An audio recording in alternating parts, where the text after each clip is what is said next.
Прийшли окупанти до нас в Україну, форма новенька, воєнні машини, та трохи поплавився їх інвентар. Байрактар, Байрактар. Російські танкісти сховались в кущі, щоб лаптем посьорбати довбані щі, та трохи у чах перегрівся навар. Байрактар, Байрактар. Приперли зі сходу до нас барани для восстановлення великої страни. Найкращий пастух баранячий хотар. Байрактар, Байрактар.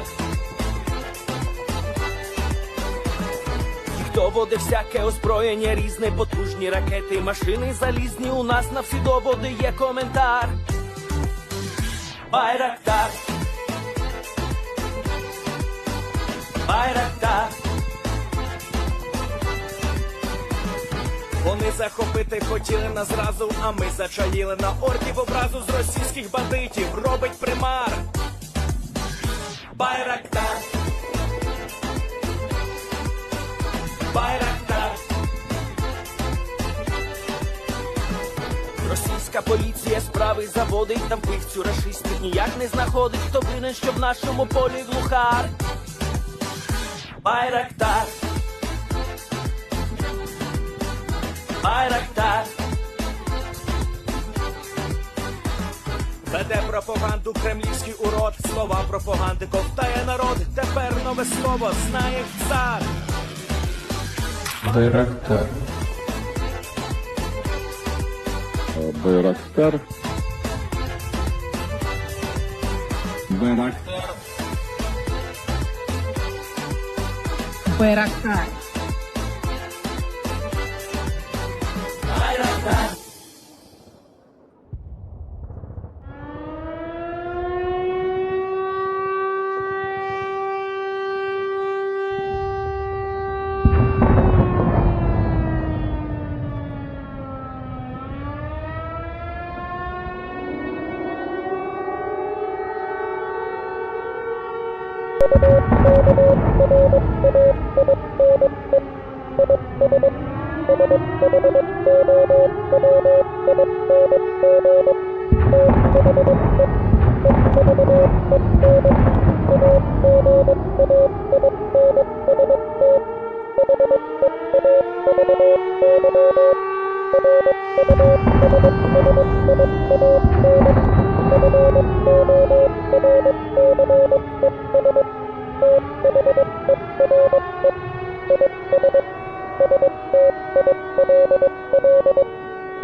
Yes. The Leaf Spring Army sends its regards.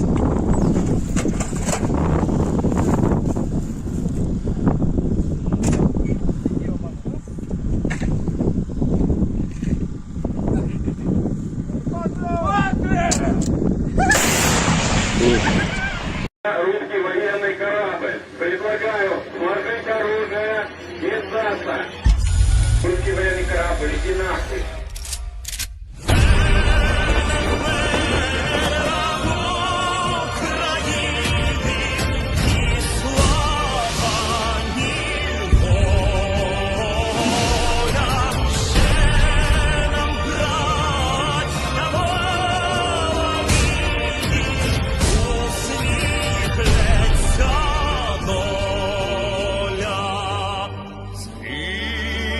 Наші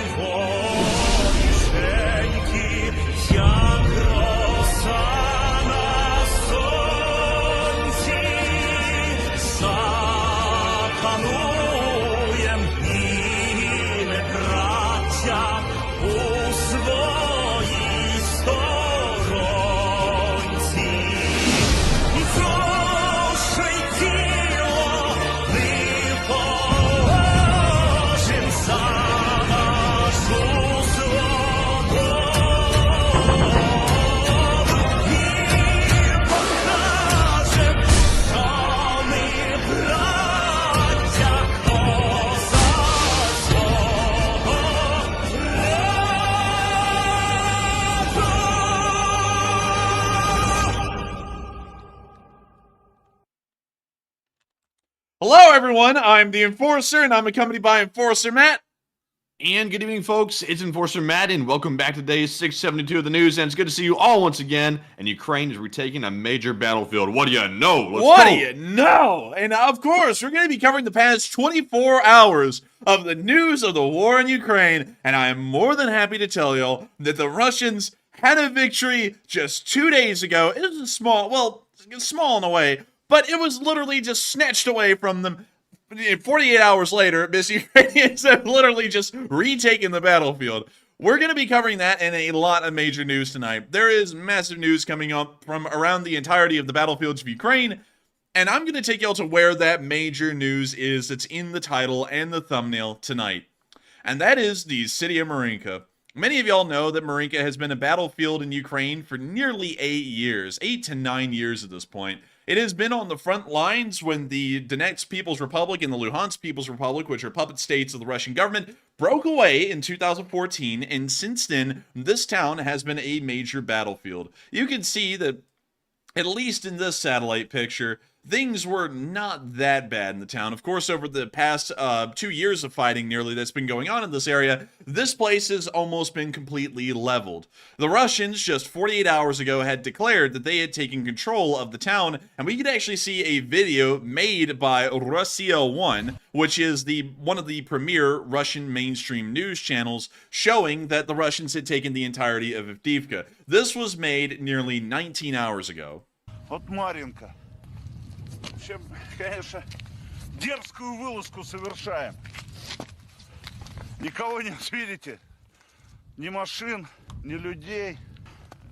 We see him walking around, of course, just in the ruin of the town, but still showing that the victory banner is flying over the town, which is kind of, and a lot of people are going, oh my god, they're communists. It has more like a historical significance than actually like being with communism in modern Russia. This is just kind of considered the flag of victory because it's a replica of the flag that the Soviets flew over the Reichstag at the end of World War II when they took largely the majority of Berlin. This is a replica of that flag. So it's largely considered nowadays to be a symbol of victory for the Russians, more so than like an ushering of communism. But at the same time, they're flying the flag over the city 19 hours ago, mind you, and saying that they took the entirety of Marinka, which 19 hours ago, that was actually true. They had taken the entirety of Marinka in that area. Here's the problem, though.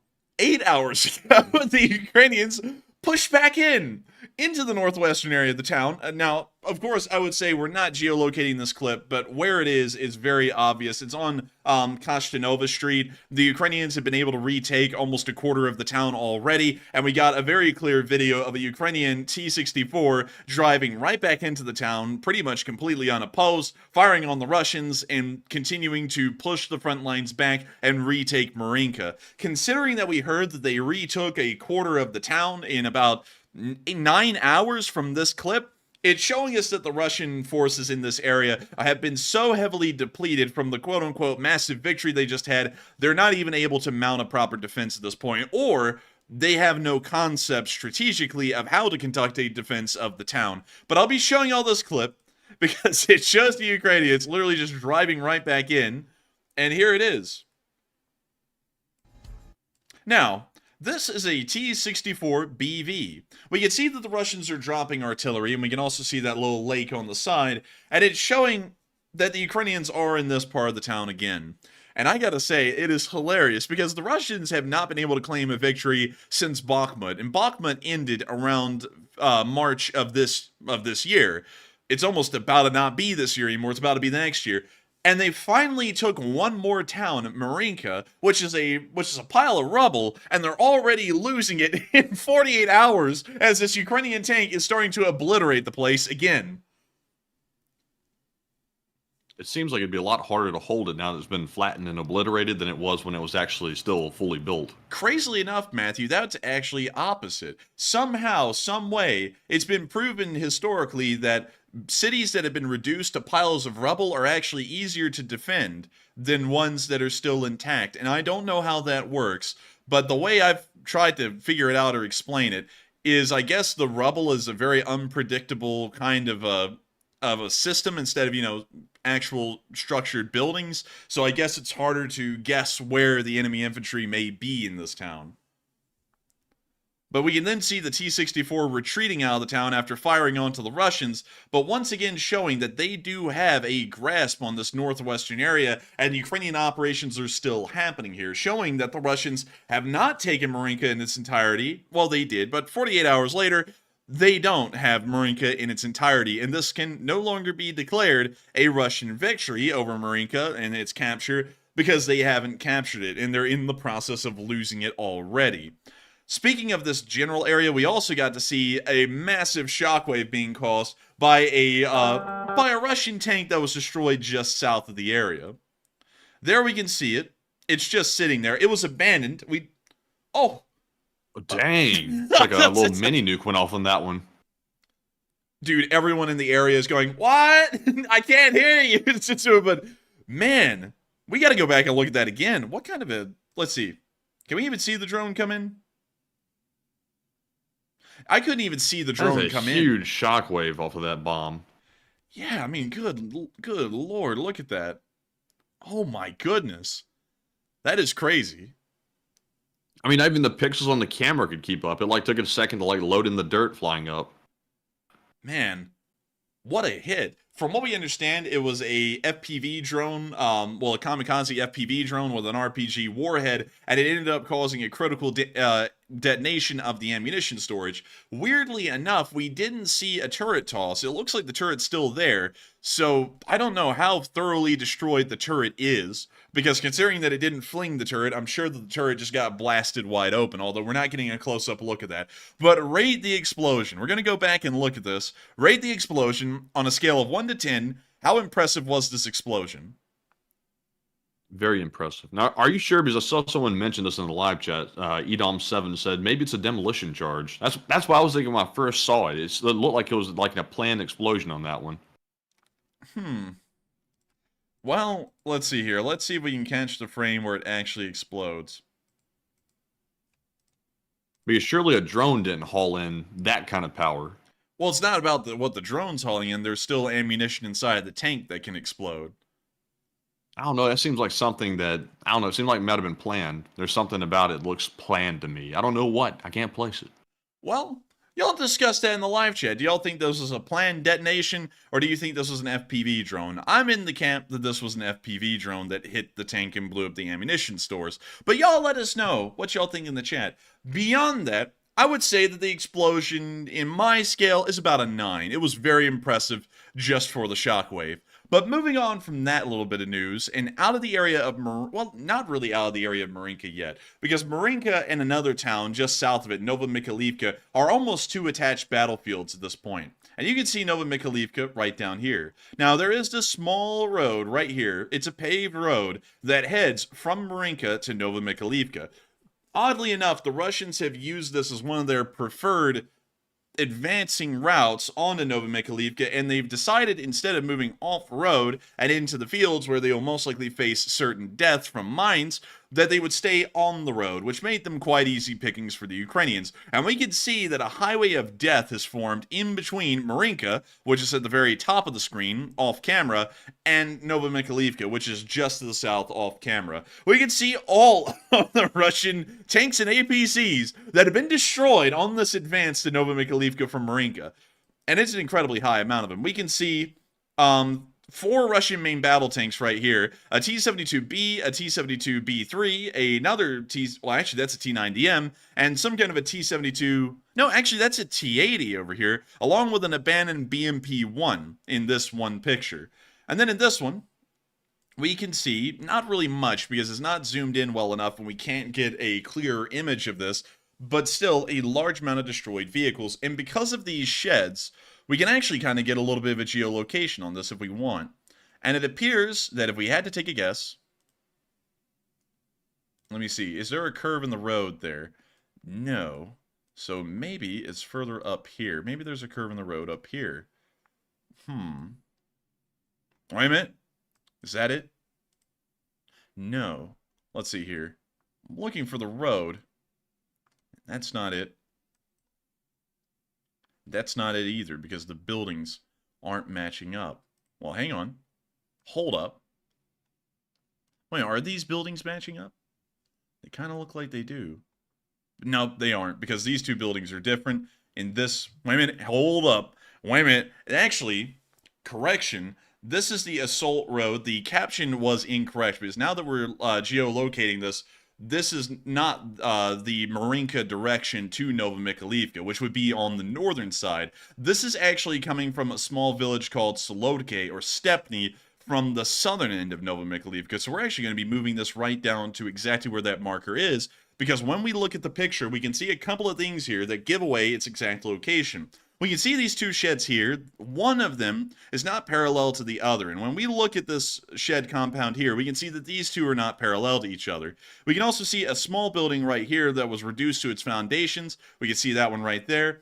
We can see the outline of these posts here as well, which we can also see in this picture. And then we can see two buildings running parallel to each other. The one to the left side is shorter than the one to the right, and that matches up exactly if the camera was looking southbound with this compound here. So this highway of death isn't on the northern side coming from Marinka, it's actually on the southern side coming from Stepny. Nevertheless, regardless of the direction, the Russian defenders are using the only paved road in the area to try and advance onto the town, and it appears to be met with incredible failure. And it looks like they have not been able to move into Nova Mykhailivka successfully even once. But moving on from that little picture and the Marinka and Nova Mykhailivka area as a whole, it appears that the Russians are doing quite poorly. This is a kind of an underplayed offensive at the moment. A lot of people still have their eyes on Avdiivka, which is still the largest battle that's ever happened in the history of the war. But meanwhile, the Russians are trying to conduct these smaller offensives in the Marinka direction, and they're failing miserably, much like the Avdiivka offensive is, but on smaller scales. And it's important to always note these kinds of things, because it's showing that it isn't just a impeccable defensive Avdiivka that is stopping the Russians. It is the fact that Ukrainian defenses are apparently incredibly good, or Russian forces are incredibly bad over so many areas of the front lines. No successful offensives are had at this point. It is nothing but failed offensives one after the other. So moving on from all that news, and on down into a little bit of a continuation of yesterday's news, where we heard that the Rapucha-class landing ship inside of Theodosia, the Novichokrovsk, had been hit and destroyed. We got an additional picture today, and it looks like the Russians are already trying to salvage what's left of the vessel. We can see that a recovery tug has come up alongside the remains of the Novichokrovsk, and it looks like it's going to start maybe salvaging it or cutting it up so that way the port is usable again.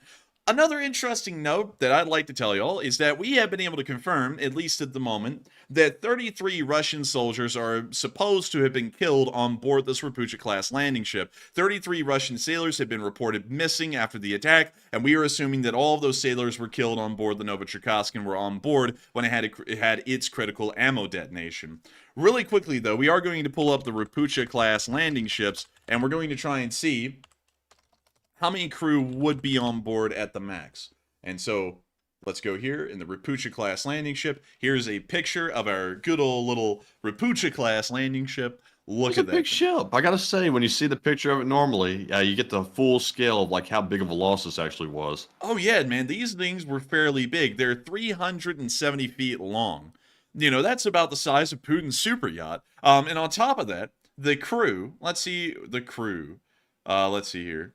Should say something like complement, 87 to 98. So that means that if this crew was at the lower number, that means they lost almost half of the crew in that attack. If it was on the higher number, they lost around 30% of the crew in that attack. So it means that somewhere around half of the sailors, or 2/3 of the sailors, were on some kind of a shore leave or off the vessel when it exploded. And they are still alive, but a decent amount of them are now dead.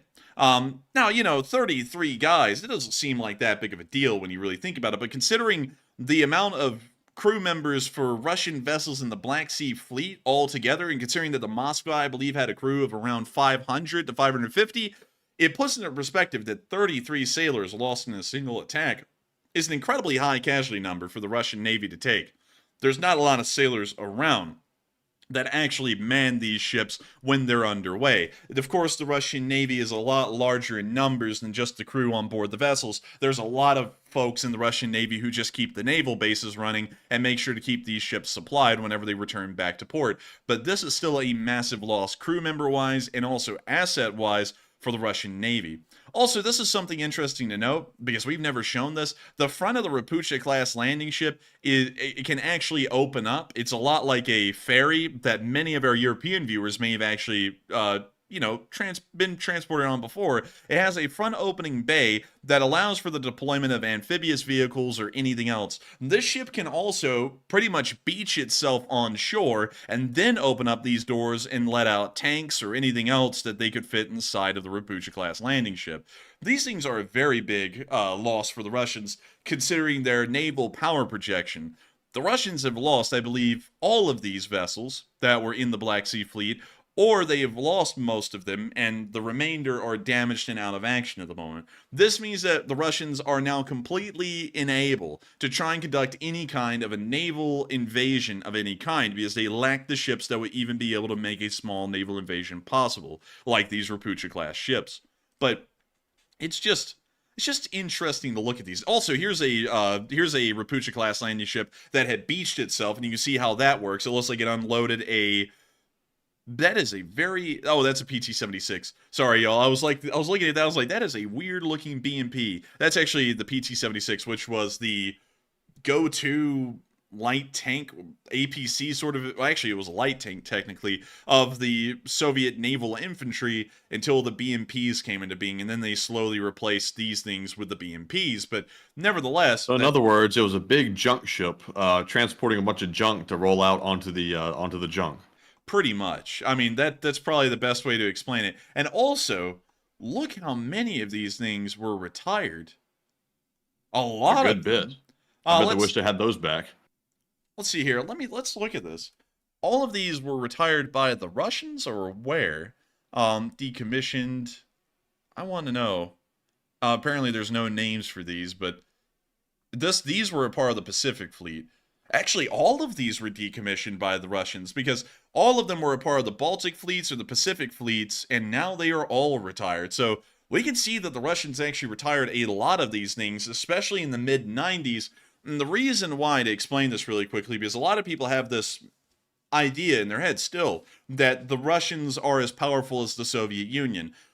After the Soviet Union collapsed in 1991, the Russian Federation was in massive economic straits and was hardly able to afford really anything, especially upkeeping a military the size of which the Soviet Union had. They ended up slashing the Russian army by 60%. There were something like 1.2 million active service members in 1991. Over the next few years, the size of the Russian army went down to 390,000. They ended up literally just kicking almost everyone in the Russian army out.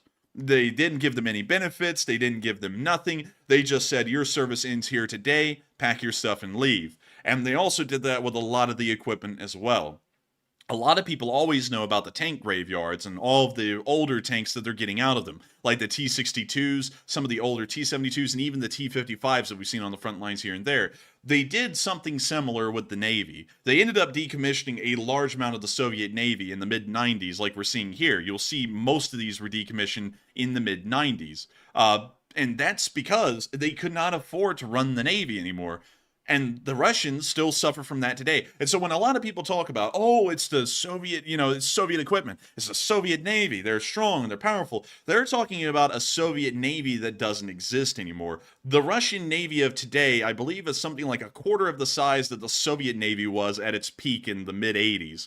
So when you put that into perspective, there's not a lot left of the Soviet Union. And these Rapucha-class landing ships were like a faint reminder of a time when the Soviets actually may have stood a little bit of a chance, and now they're nothing more than fodder for Ukrainian missile fire. But still, interesting to see the remains of that thing. And also in the next picture, because there was one more, we could see a close-up, and we could still see the ruins of the bridge just sticking above the waterline a little bit as this tug, which is called Rescue Zone. Very good name. It's called a Rescue Zone. It's sitting beside it and beginning the salvage operation. But with that, that's the end of that little bit of news from the port of Theodosia. And it's time for us to now move on up into the area of Odessa, just kind of keeping on the naval route a little bit.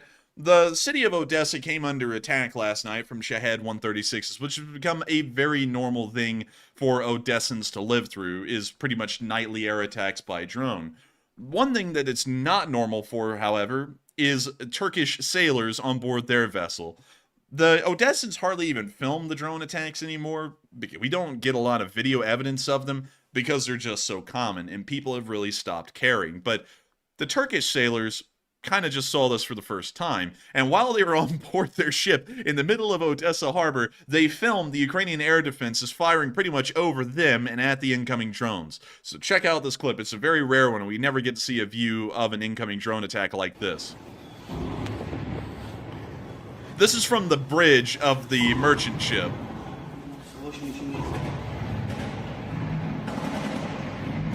Ay, ay, ay. That is something.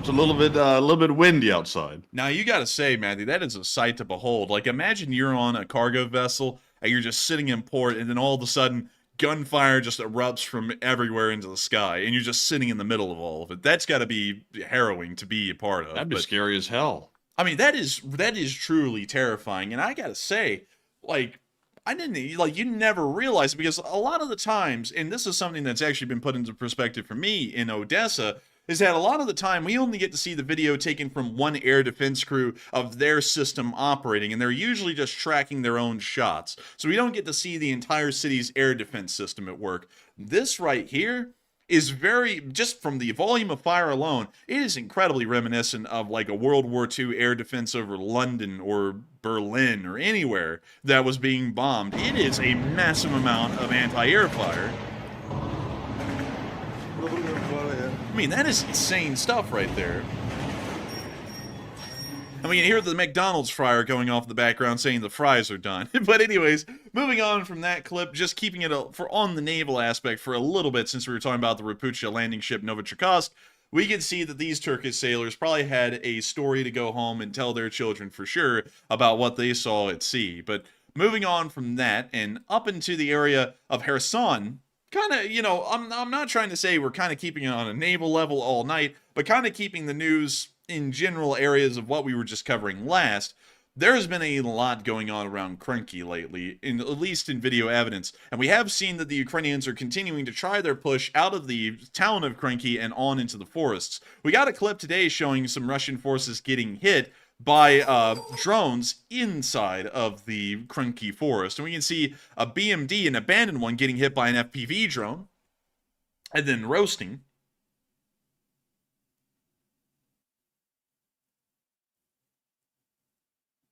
We see another FPV drone hitting the BMD.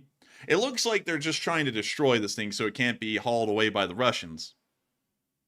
We now see another drone. You see that overly angry pig, though, right there? With the goggles? Yeah, I see it. I see that pig. Looks like Mr. Corgi on a bad day. Man. Dude, if Mr. Corgi ever looked like that, it would be the day pigs fly.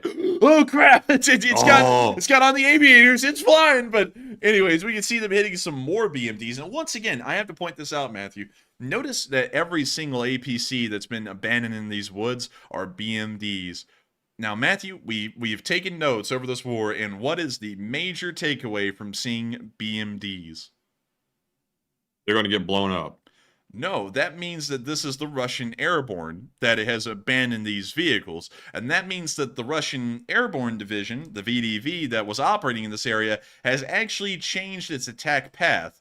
Because recently we saw, through older clips, that they were moving from Korsunka and into Krynky from that direction. We're now seeing that that's not the case. It appears that they've now rotated a good amount of their division's battle strength further south and west and into the area of the Krynky forests, and they're now trying to advance from the south and north into the town.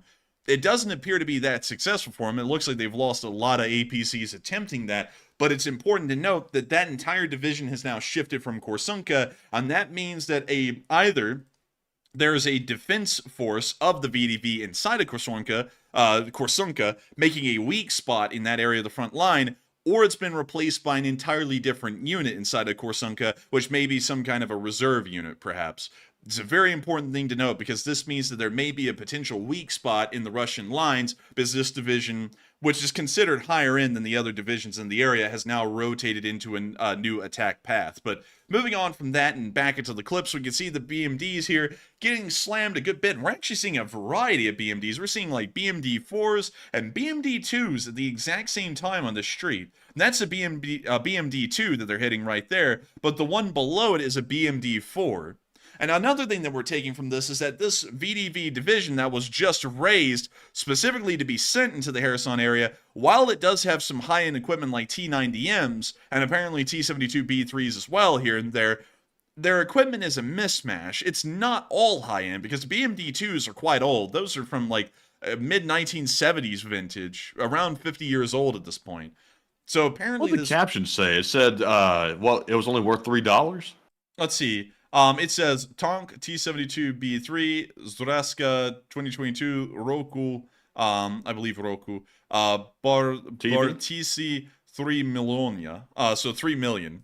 $3 million. Oh, $3 million. I was about to say it's only worth about $3 now after it gets hit.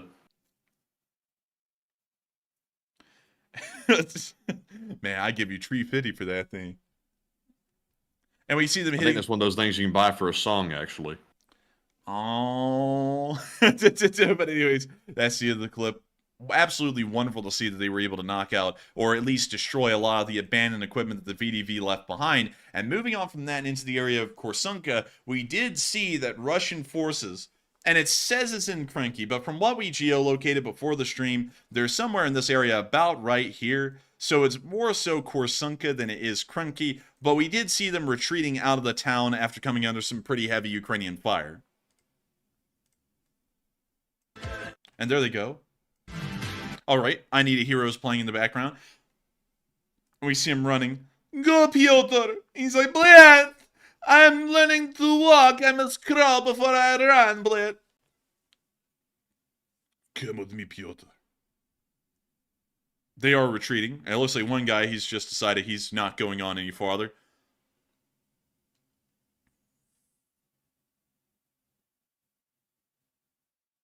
Oh, look, there's a whole herd of them. Here we can see the Russians moving in large herds as they try and vacate the area of the town of Krynky. We can now see 10 Russians in what we know as a gavel. Oh, sorry. It's what we know as a gavel, I've screwed myself up. A cluster. Cluster. We can now see them picking up the Russians and running away. Of course, no spacing, mind you. You know why it takes so many Russians to transport a wounded person? Why is that, my dear brother? Because they've never done it before. Ha! Oh! You know, Kadyrov's done it. He's transported that wounded hamburger from his mouth to his gut. But with that, that's the end of the clip right there. Don, I love the juicy hamburger, Don. Oh, juicy. Can I please have a biggie bag with it? Oh, eat like snake. And you know, before the war's over, Matthew, they're going to be putting out RIP t-shirts of my boy Kadyrov from damn cholesterol. That's it, from cholesterol, boys. Anyways, we also got to see another drone in operation near the Krynky area. Once again in the Krynky forest. Oh, and it looks like this thing's going down. A little unfortunate, but, you know, not every drone's going to make it through, and they're only about, I think, $1,500 or even less for the FPV drones, so it's not that big of a deal to lose them. But in the meantime, in the city of Kherson, we did see that, unfortunately, the Russians have continued in their anger to shell the city of Kherson, and they ended up shelling a medical facility. This is the front door to this hospital, one of the main entrances, and we can see that it's covered in shrapnel and debris because an artillery shell exploded nearby, which is, of course, unfortunate. We also got another video. It was a 50-second long one showing some of the damage that had been caused by shrapnel in the city of Kherson, because the Russians are now attacking populated areas filled with civilians like the city of Kherson because they're not doing well in the area, and whenever they lash out in anger, it always ends up being taken out against the citizens themselves. Сталося около 18 годині. Ми були вдома. І почули гул сильний такий. І щось почало воно сипатися. Таке, щоб воно, думали, якісь, як камінці сипляться. А потім виглянули, нічого немає. Потім почали стріляти. Так цілу ніч було. В хаті сиділи, то ховалися На старий до дверей. Старий дом у нас двохетажний. Є нездоров'я. Вот бахнули, свет потух. 2 часа не было. Потом 4:30 дали свет. Опять бахнули, света нет. See one of the crater holes left behind near the rail yard. And also shrapnel damage to some of the rolling stock as well.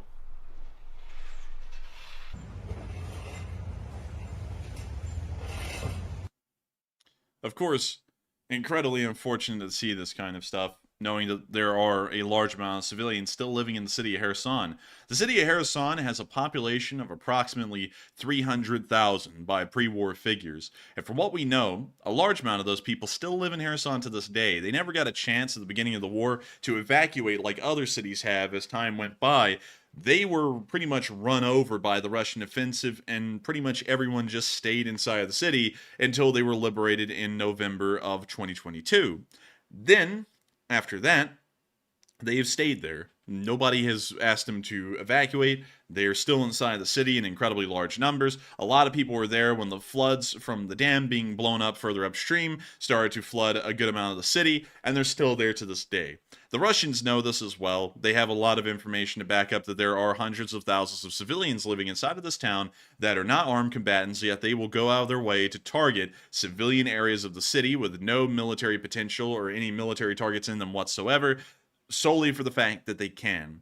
Once again proving that the Russians are committing more war crimes. Hopefully a war crimes inspector can make it to the city of Kherson and document all of these damages and the casualties and deaths that may be caused by these Russian attacks, so that way, if these Russian commanders are ever found and arrested by the Ukrainian forces, they can be held accountable for the crimes they've committed against the common people, the Ukrainian citizenry.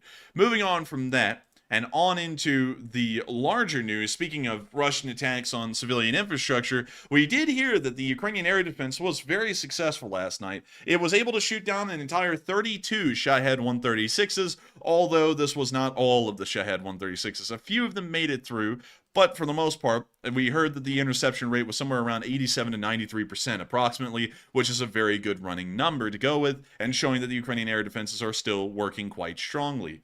We're now about to be moving on into something that is a little interesting to me. We have had unconfirmed reports today that another few Russian aircraft have been shot down. And once again, they didn't show up on the news tonight because we haven't gotten any picture or video evidence to really confirm that these aircraft were shot down, or any aircraft were shot down at all. So at the moment, we are not reporting this. But rumors are circling wildly about what has changed in the southern area of Ukraine that is leading to the Russians losing several aircraft practically daily at this point. Some people have said that it was a Patriot system that's been moved into the area. Others are saying that it may just be that Ukrainian air defenses have really upped their ante in the area, or it may even be another kind of a Western air defense system. Some people are going as far to say that the F-16s may actually be in Ukraine right now, and the Russians are taking these drastically high air losses because the F-16s are shooting these aircraft down. Now, of course, being a news channel and not having any picture or video evidence to corroborate those claims, I cannot say that the claims are true yet. They may be true, however, it's just that we don't have any proof to verify the claims. But so many of y'all have thrown in y'all's input on what y'all think is happening down there in the south that is leading to a massacre of the Russian Air Force. And Matthew, what have a lot of people been saying? Because it seems like a lot of people are on the same page about this thing. All right, so to address our first poll question, it says, analysts rumor that the F-16s are operating in Ukraine and are responsible for recent attacks, and what are your thoughts? 54% said it's very possible and likely. 22% said we need more info than that. 17% said it's very unlikely but possible anyways. And 7% said unsure. And on this one, I have to say, I'm kind of with the enforcer on this. It is simply rumor at this point, and we have nothing to back it up. But the source where I got this rumor from claims that a source, an anonymous source, granted, in the U.S. government, is saying that the jets are probably already in Ukraine, and that's why we've suddenly seen planes and also other targets getting destroyed in mass. Also, that landing ship getting blown up, that was the biggest event that happened in the last few days. Some people speculate that the F-16s were the ones behind that, but, you know, it's just so early with such little information available. It's really hard to make that jump to that conclusion. So, you know, for me, I'm kind of in the 22% that said we need more info than that. But Enforcer, what say you? I would have to say, I'm actually going to have to go with the 18% and say it's very unlikely, but possible. And here's why. If an F-16 was flying over the skies of Ukraine, it would have to fly over a lot of populated areas because its operating air bases would most likely be, hell, somewhere over in western Ukraine. That means you would have to fly at least about 130 miles before you actually made it to the combat area, and then by that point, you would loiter over the area maybe for a short while, and then you would turn right back around and go flying back to your base another 130 miles behind the lines. You would fly over so many people, and at lower altitudes, mind you, because even right now, F-16s are probably not operating at mid to high altitude areas, because that's still going to be dangerous for them, because there's been no SEAD operations conducted from what we know. So many people would probably film these F-16s. They would be like, oh my god, that's an F-16. Because people wouldn't see it and be like, that is insane. That a video probably would have come out at this point showing an F-16 flying over Ukraine somewhere. And I know a lot of people are going to say, well, you know, maybe the Ukrainian government is suppressing those videos. Maybe those videos have been made. It's just that they're not getting out there. But the problem is that the Ukrainians actually don't have that much control over what's posted on the internet. That's why a lot of people get arrested months later, because they've been taking pictures for literally months on end of secure Ukrainian sites and positions, and the Ukrainians take time to track these people down because it's not as easy as the movies make it out to be. So going off of all of that, and considering that we haven't seen any physical proof, like a picture or a video showing an F-16 in operation, I would doubt it. I would highly doubt that an F-16 is in Ukraine. I would more so attribute this to the Patriot system, because it does seem like the Ukrainians are getting incredibly high kill rates on the Russian Air Force right now, and I think one of the best systems to attribute to that would probably be a Patriot system. So going off of that, And also, what was the method that we were even planning to get the F-16s into Ukraine? Because last I heard, we were going to transfer them to Poland, and then Poland was going to give them to Ukraine. And the way we'd get them across the border was just simply fly them over. So it seems like they would have seen that, or somebody would have caught on, or something like that. It's hard to believe they could keep something like that secret. yeah, and also another thing, whether they flew them in or whether they disassembled them and had them trained in, because they're obviously not going to be trucked in, they're going to have to be trained in. You still couldn't do that easily, because someone's going to see a roughly fuselage-like shape on a rail car. They're going to whip out their camera and go, oh my god, look, I'm in Rezhau, and there's a train driving right through right now with what appears to be F-16 fuselages on them. Because hell, even when the Leopard 2s were being transported to Ukraine, we were pretty much tracking them all the way into Ukraine through Europe, because so many people were taking videos of it as it was passing through the train stations going, look, it's Leopard 2s on the back of rail cars. So, to be honest, while I would love to say that it probably would be an F-16 shooting all these jets down, I just think there is such a lack of any kind of a proof of the F-16s being in Ukraine yet, that at the moment I would have to be highly skeptical. I'm not ruling it out, because I never want to rule something like that out, because it could be true they are in Ukraine and somehow they snuck them in and nobody is filming these things or the video isn't getting out. But I feel like the chances of it not being an F-16 are greater than that. So that would be my honest opinion. If anyone asked me, do you think it's an F-16? I would say maybe, but it's probably a Patriot if it's anything. And so with that, I hope that does address that as best as we can. And Matthew, I think we're moving on into something else. All right, and we're now moving into our super chat questions, which are fresh out of poll questions. We only had one to address, and that was the very big news of the night, by the way, the rumor about the F-16s. So our first super chat question is going to go to Kimberly Brokow, who is a longtime channel legend. And they put in a $50 donation, by the way, the biggest super chat of the night thus far. And thank you very much, Kimberly, for that very generous support. And she says, keep up the good work. Hey, and thank you so much for the support, Kimberly Brokaw, a channel legend and an old guard on top of that. And thank you for encouraging us to keep up the good work. You are helping us to make it possible. You're helping to support our donut fund, our lights fund, all of our funds to keep doing this each and every day. And I got to thank you so much for being here with us for such a long time, Kimberly. You've been here with us at least since day 4 from what I remember. It has been it's been literal years nearly at this point. And I got to thank you so much for still being here with us and supporting the channel and helping us to keep this thing running. I cannot say this enough. You are helping us to make this channel possible and helping us to keep up the work. If you appreciate the good work and you support us for that, you are helping us to keep this work possible and you're helping us to keep this thing rolling. And so thank you so much once again for support, Kimberly, and making this thing possible, because if it wasn't for folks like you, we wouldn't be able to be here right now. And so with that, we are on to the next one.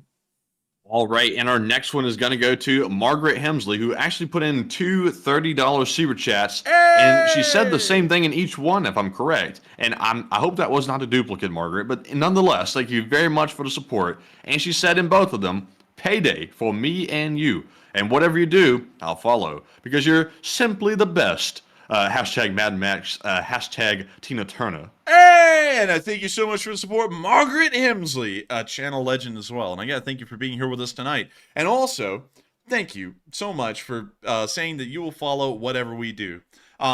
We hope that, you know, maybe we would be able to run the channel once the war is over and move on into other things. Gun reviews didn't do that bad. I mean, the one gun review we've done, it didn't do all too bad. But we are still hoping to get another one out here soon. I just don't know when that's going to be, because I don't even think we've really gotten down to cutting that one up and editing it. But we do have all the raw footage. But beyond that, I got to thank you so much, Margaret Hemsley, for following us wherever we may go, because it means a lot to us that folks do appreciate and enjoy this channel enough that y'all be fans of whatever we do. And I hope that our enjoyment and passion for all of the things that we do on this channel, the war, the gun reviews, the history videos that I've tried to do in the past, the government cheese video, I hope that that is something that everyone enjoys. It's just our general enthusiasm, and everyone appreciates that. And so with that, thank you so much once again, Margaret Hemsley, for being here with us tonight and helping this channel to keep on running. And thank you so much for being a channel legend who's been here with us forever. And so with that, thank you so much once again. And we are on to the final question of this segment, and then we're moving on into the location unknowns. And this one is going to go to the Duncan VR, also longtime channel legend, who throws in a $42 donation. And thank you very much, Duncan, as always, for that support. And we're about to take a hard left turn onto Conversation Street with Duncan. He says, Bamuba, for the Katarov Hamburger Fund. Baba, with Angry Pingy, who said, oink, oink, meow, woof, gesichtverlecken, bamu, quack, woof. Oh my. No respect. Kerman said, zoink, scoob, ba, ba, ba, meow, moo, moo, ruff, ruff, ruff, meow. And I thank you so much for the massive amount of support, Duncan VR. I love it. It is a legendary super chat. It is tradition on this channel. And I gotta thank you so much, once again, for always being here. Well, not always, but when you are here, we know you are here. And I gotta thank you so much for throwing that in, helping the channel to keep on running, and keeping some of the jokes going. Geschlick verleiht in a deutschen Volk, and also, like, Zoink I think it's missing. Anyways, thank you so much once again. It is a great thing to know that you're here with us tonight, Duncan VR. And thanks to you, we are able to goof off. We are able to have channel sanctioned goofing off time. And so I thank you so much for that. And I thank you for helping the channel to keep on running and allowing us to cut loose for just a minute on stream. And so with that, we're now getting back into completely serious monotone form, and we're going to be moving on into what? Actually, before we move on to our next one, Margaret Hemsley says she sent in that second super chat, not necessarily by accident, but on a second device.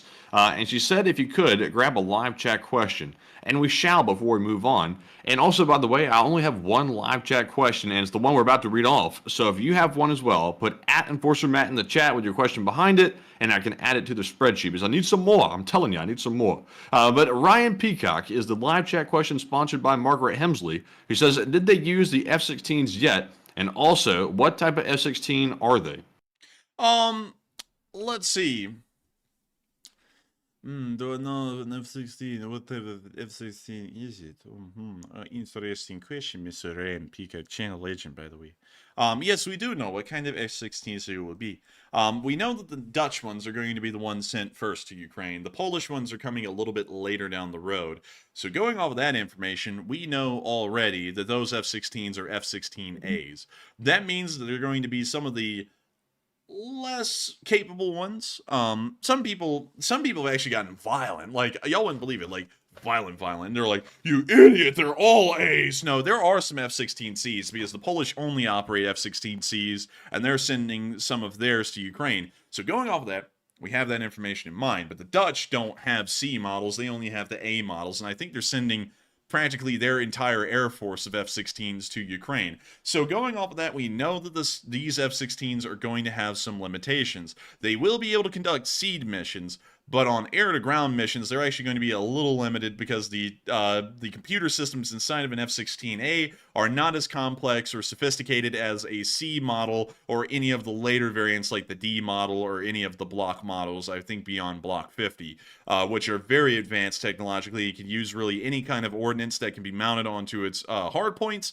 The A could not do that. The A is going to be more relegated in what it does, mostly to air-to-air, seed operations, and maybe some limited forms of air-to-ground, but it's not going to be as successful in the air-to-ground role as its later variants will be. And the Polish ones are going to be a lot more competent and a lot more capable in the air-to-ground aspect. And so with that, let's see here. And also, thank you, Walter, for sharing that. It is technically an F-16B, but from what I've heard, it's apparently like it's almost like calling something like a Supermax. Like it's pretty much just like an F-16A from what I know. But let's see, F-16 Dutch Air Force, and let's see if we can get some exact information here. Because I remember I looked into this a while ago, and I was pretty certain they were F-16As. Let me make sure to go look at their inventory and see what we got. Let's see here. Structure. We don't want to know the structure. All right, so apparently, here we go. They have a variant, according to Wikipedia, of course, and Wikipedia isn't always the most reliable source, but it's one we have to go with on stream for time reasons. But according to Wikipedia, the F-16 variant they have is an A model, but it's an AM model. To be quite honest with y'all, I've never heard of the F-16 AM model before. So let me go through and let's see if we can find the AM model. So all of the A models, from what I'm seeing right here, are block. They get as high up as block 20s. So let's see if we can find an AM model. Let's see here. We've got the Dutch Air Force in here somewhere. No, we do not. Okay, let's AB block 15. Here's the AM Block 15. This seems to be the one we're looking for that the Dutch will be sending. In 1989, a 2-year study began regarding possible midlife upgrades for the U.S. Air Force and European partner Air Force's Block 15 F-16As/Bs. This resulting in the F-16 Midlife Update, or the MLU update package, was designed to upgrade the cockpit and avionics to the equivalent of that of the F-16C, or D, Block 5052. So, Walter, you are actually correct. This thing was upgraded, and I was actually wrong. It is actually going to be as capable, technologically, as an F-16D, which is the F-16Cs and Ds, because those are the ones that usually everyone looks for like the air-to-ground roles. They're the ones that are considered competent enough to do it. So while it has the airframe and a lot of the features of the A model, and it really is an A model, the internals and its computer systems have been upgraded to pretty much what a C or a D model would have, meaning that this F-16 is going to be completely capable of doing anything that a C or D model does. It's just an older airframe. So going off of that, that's actually pretty damn good. So to go back to Ryan's question and answer it, because now I got to change the whole answer based off of what we found out right now, these F-16s are pretty much C and D models. They're really an A model, that's what they're called, but technologically and capability-wise, they're going to be equivalent to a C or a D model. This means that they're going to be able to conduct every single kind of role that the F-16s can do. Even the more advanced and capable ones, they will be able to do the air-to-ground role as good as them. So they'll be able to conduct seed missions, air-to-air missions, and air-to-ground missions from the very start.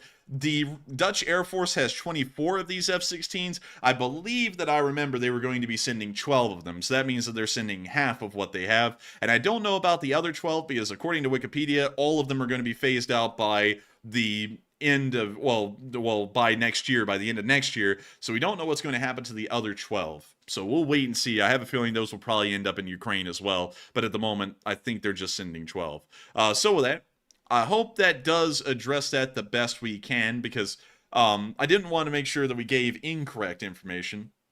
And also, Ryan, that is a very good question. I hope we were able to answer that well. And I got to thank Walter for clarifying that, so that way we can make sure to read up on this a little bit more and make sure that our information is accurate. And Hardwater Channel's like, wow, actual equipment? Yeah, that's crazy, because I remember back in the day, and, you know, I've got to kind of beat myself a little bit, because for some reason, I took one of the know-it-alls out there at face value when they said this a while ago. They started complaining, it's an F-16A. Oh, it doesn't have a lot of attack. Oh, it's not that good. Oh, and y'all can get my sarcasm there, because, you know, everyone's so smart and intelligent and everything. So I took it at face value, and I just repeated that on stream. And from what we can tell, that's entirely wrong. This thing may as well be a modern F-16 because it's been upgraded to be one. So thank you for clarifying that, Walter. And now I've learned, like all of y'all can't just take anything everyone says on the internet at face value. But with that,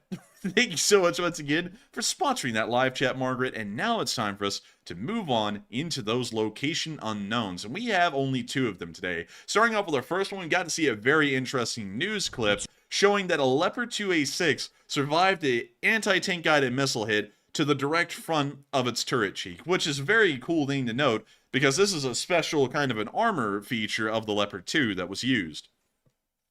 We can see our driver here.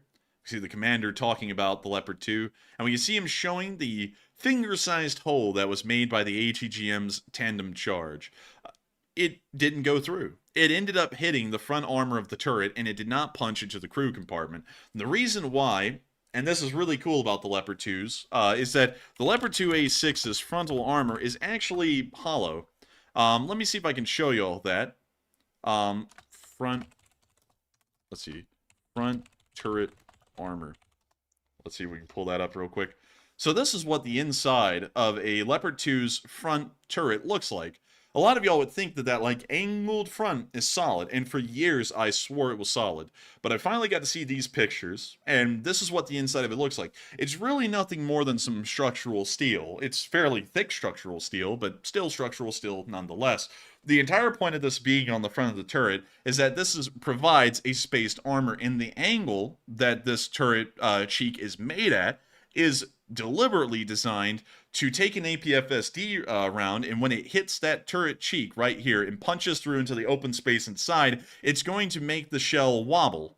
And then when it hits the main armor that is under this, which looks like this right here, this is what the actual armor looks like under that front turret cheek, the APFSDS shell is wobbling at such a frequency, I guess is the best way to put it, that it will shatter on impact with the main armor, stopping the tank from being hit or critically destroyed by a strike to the turret. And we can see that that worked here. Apparently the ATGM's tandem charge hit this front armor cheek. Its explosion then went into the open compartment inside of the spaced armor and did not punch through the main turret. A very cool feature of the Leopard 2s, and we can see that it worked incredibly well in this clip.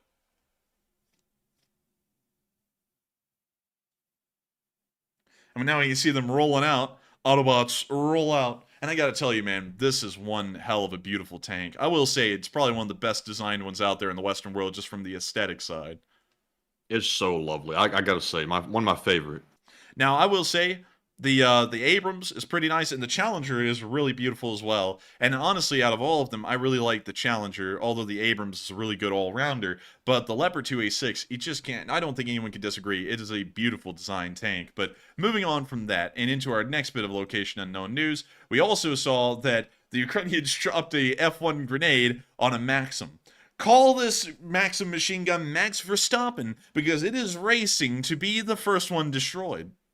Check it out. We can see the Maxim sitting there on its dolly and everything. And we now see the drone coming up to drop the bomblet onto the machine gun. It's just so bizarre to see a 100 and 30-year-old machine gun design being used in the modern war. But we see them drop the grenade, they go flying off, and in a second, there goes the machine gun. Oh, there it goes. Bada boom! Chugga chugga, bleh. And beautiful. There's the owl. Have you ever heard this saying that someone in the office is possessed by an owl? I've never heard that. Who? Oh. Oh, okay. Please laugh. laugh. Please laugh. Please clap. Please. Oh no! Wait a minute! Don't bring that up. But anyways, moving on from that bit of news and on into the Russian cashier report. Please laugh. I'm just kidding, but Yay! but hey, look at that. Hey man, only one bobcat. Come on. Please cry. That's it. Please cope. But we can see one bobcat, only one was destroyed. But in other categories, things have been going pretty well, except for the infantry category. I will say that this is the first time we've seen the number drop below 1,000 each and every day. It's now at 790. Still not a bad day. I mean, that's an entire battalion tactical group wiped out. But at the same time, it's only 800. Usually we see about 1,000 to 1,100 a day now. But moving on from that, and into our next little bit of news, we can also see that 17 armored personnel carriers have been destroyed. And also, really quickly, I'm actually going to have to take a pause, because I saw someone say something in the live chat that I found very interesting, and I have to address really quickly. Samsonite says, CBS News says Ukraine is losing. They won't get funds. And I gotta tell you this. I wouldn't believe the mainstream news companies as far as you could throw them, whether it be Fox or CBS or CNN. I wouldn't trust any of them because they're all there to get you to click. Well, not really to get you to click, but to get you on their channel and have you watching. And it looks like they may have drawn you in because you're talking about their news like it's something you can grab and run with. And a lot of people have done that. Everyone does that all the time. But with CBS, what do they know? I mean, they're not like they're telling you because of a lack of funds they will lose, but they're not really factoring in anything else into that equation, like the Ukrainian armed forces manpower, their loss ratios compared to the Russians from our estimates, all that kind of stuff. They're not factoring that in, and I feel like it's a half-baked comment from CBS and a decent amount of news companies that is just made to fear-monger the pro-Ukrainian community and get them to watch their channel. They do not care if they're reporting true information. They only care about getting you to watch their channel so that way they can get ad money. That's pretty much how YouTube runs as well. A lot of YouTube channels put out whatever they can with whatever title they can to make sure to get you to click to watch their video because they make AdSense or ad money off of that. That's something we don't have here. We just get supported by viewers. So you can largely guarantee that the news we're putting out is going to be as accurate as we can get it because we don't have to care about how many people click on our stuff because the viewers support it anyway. So whether there was a lot of viewers or no viewers, we're going to be fine and we're going to cover it the same way. But anyways, I just wanted to let you know that because CBS, like, I'm not, like, just dissing CBS specifically, because this is really for all major news organizations. I wouldn't trust them as far as you could throw them. That's my honest opinion. But moving on from that, we also got to see that 31 supply trucks were destroyed. 14 tanks were also knocked out as well, along with 10 artillery pieces, 13 drones, 2 cruise missiles, and 2 anti-aircraft warfare systems. All in all, oh, and also one more boat, because they added in the training boat. But it was a very good day. An incredibly good day, and I'm pretty happy to see that the Ukrainians were able to knock out a large amount of equipment, although the infantry number was a little low. But we're going to be moving on from our location unknowns and into those front lines where those losses were made today, and starting off near the area of Tavolzhanka, we got to see a picture of a Ukrainian T-64BV lying in wait. I really got to say, I like the T-64BVs. They're mechanically more complex than most Soviet-era main battle tanks, but it does show in its performance. It is slightly better than most other Soviet-era main battle tanks, but it still pales in comparison to a Western main battle tank. Very neat to see them in operation, though, in the area, and hopefully they'll be used effectively for infantry support. Moving on from that and into our next little bit of news, we did get to see one of those beautiful Leopard 2A6s roaming around the northern areas of Ukraine right here. And I gotta say, what a Leopard. This is actually the exact same one from the little news clip we saw a moment ago where they showed the hole in the front glacis. But really cool to see this thing on the move, stretching its legs, because it's just a beautiful design from every single angle.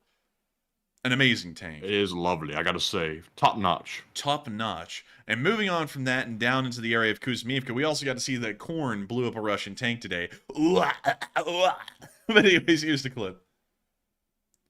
We can see the drone coming on in, and it appears to be a T-72B3. Hits it on the very back of the turret. Right there. And blows the thing sky high. This was a fairly large explosion. It looks like it detonated the ammunition immediately, sending the turret flying. Not the most impressive turret toss I've seen. Rated on 1 to 10 in the live chat. But not the best one I've seen so far. But not that bad anyways. And the tank was completely destroyed. Moving on from that, and also, Norman Olsen, real quick answer to your question, you said, when are we going to see M1s? We have already seen them near the front lines about a week ago at this point, but we haven't seen them in action yet. It appears the Ukrainians are holding them in some kind of a reserve unit, or holding them in reserve in a frontline unit, because we have not seen videos of them in operation yet. We're just seeing them, you know, here and there, sporadically in a picture or two near the front lines. So they are there, it's just that they're not being used yet. But it seems like a lot of y'all are giving that turret toss some pretty low ratings. Some people are actually giving high ratings, like near to 8. So 9.1 from Jay Casey, but a lot of the ratings are coming in low. And I'd have to say, I would give it like a 2.5 out of 10, because it wasn't the most fantastic one we've seen. It didn't get a lot of airtime, and it didn't really go vertical. And it also didn't get a lot of altitude either. It was just kind of more like a forward flip over the front glacis. So I'd give it like a 2.5. But it wasn't bad either. It was a pretty nice turret toss. Moving on from that, and down into the area of Bakhmut, we also got to see that near the area of Solidar's Seversk direction, the K2 battalion was blowing up some Russian mortars. All of our mortars keep blowing up! We're going to be muting this, but we can see the Russians on the move down this big old highway.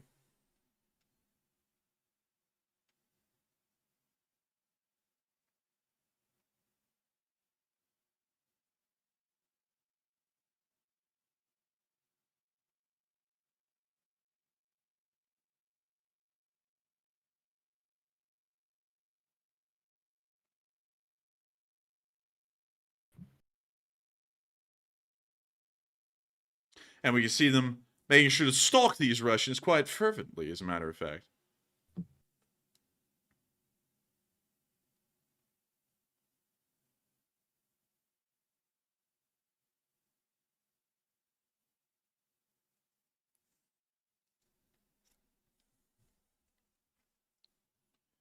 And we can see the drone flying on in. It appears that they're trying to induce a seizure in me, because for some reason these colors are really freaking my eyes out. But we can see the drone coming on in. Golly, man, I don't know if I'm going to be able to watch this clip all the way through. But you see the drone on its final descent, hitting the Russian vehicle in the bada booth! And the Russians cry. That was the move that made Putin cry. We now see another Russian tank just breaking out through the fields.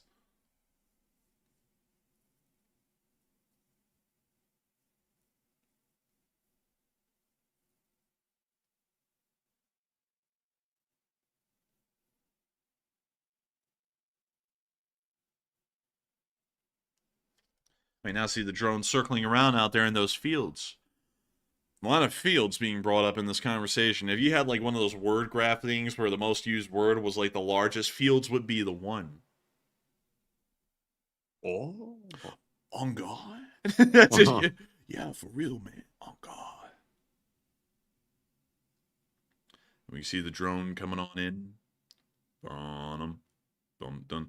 Have you ever wanted to watch a Russian tank blow sky high because of a Ukrainian drone? Well, then you, my friend, are in luck.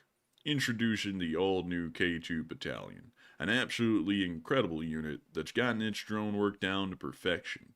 It's able to hit the backside of a Russian turret much like you're able to hit the backside of a barn, or something even worse if you're a college frat kid.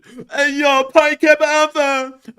We can see here that the Ukrainians are continuing to knock out Russian vehicles wherever they may be, as they're rapidly trying to move through the area in their Scooby-Doo van. Like Zoink Scoob, it looks like this place is about to get nuked, because Scooby-Doo and the gang are not going to be solving this mystery, they're going to become the mystery. Check it out as they continue to try and make their way through the Verkno-Kamyanka oil refinery. And we can see a smoldering little wreck of a vehicle right down there. An absolutely pitiful sight, reminding us of the Russians' incompetence and stupidity when faced with a battlefield challenge. We can see them now flying their drone down in for the final attack as another Scooby-Doo van makes its way through the oil refinery. This one's going to meet its end, or more so meet its maker, the devil. We can see the FPV drone coming in on its final assault, or more so, the final approach, as they call it at the airports. And this little drone's about to get its rocks off. Check it out.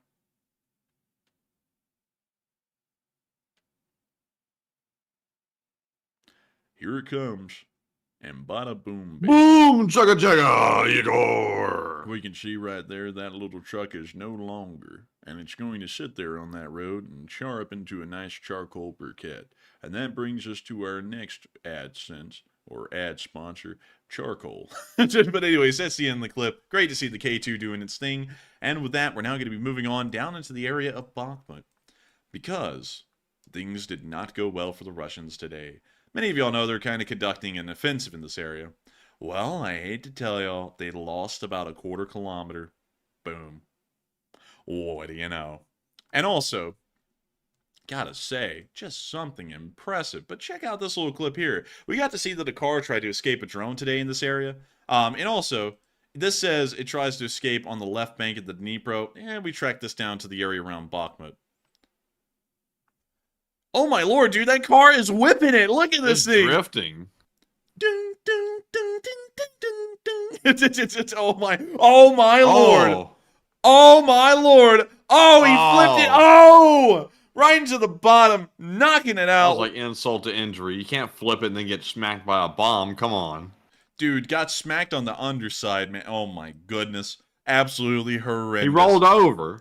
He rolled over and died. Yeah. But anyways, moving on from the area of Bakhmut, because there wasn't really a lot of video or picture evidence summarizing the battlefield in that area today. We just saw that the Ukrainians took about a quarter kilometer back, and that was about it. We're now going to be moving on down into the area of Avdiivka, because a decent amount has been going on down here in this battlefield. Now, to quickly take y'all over here to Avdiivka, if the map does load. There we go. Here's Avdiivka. So the Russians are not really advancing in any directions any longer from the southern industrial area or from Kamyanka or even from Vidyane. It appears that their entire offensive is now based about just trying to run over the railroad berm and into Stepove. That seems to be their only goal at this point. And it appears that they're still failing at it miserably. We got a clip today showing the 47th Brigade defending Stepove. And while there is music playing in this, we are going to take the chance that this may be content ID'd because I want y'all to hear the ambience of the battlefield, because this is in the very early morning hours when a lot of the firefights are going to start picking up for the day, and it's kind of eerie to hear how quiet but how chaotic it is at the same time. Here's the clip.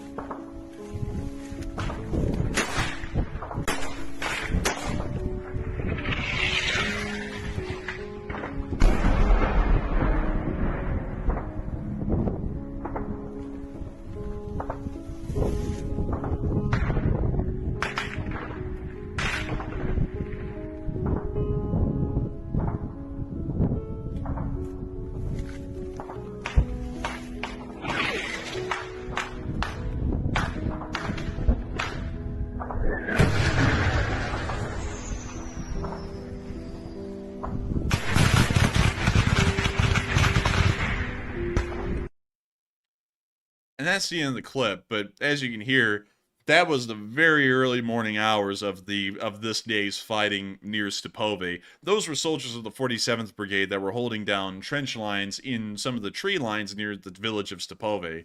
But it is just bizarre to hear such chaos, but also such quiet at the same time. It wasn't the kind of battles that we used to see at the beginning of the war, where the Chechen Mansour Battalion would get involved in some hellish firefight where you couldn't even take your head up off of the ground because there were so many bullets whizzing over. That was more of like a slower paced firefight, but still, it was just bizarre to watch. And also the music was actually pretty fitting for the occasion too. But moving on from that into our next clip, we got to see that a Russian T-72B3 was blasted near the railway. But anyways, we see the B-3 on the move. We see the artillery landing behind it as it continues to move on down the road, and then it got schmacked.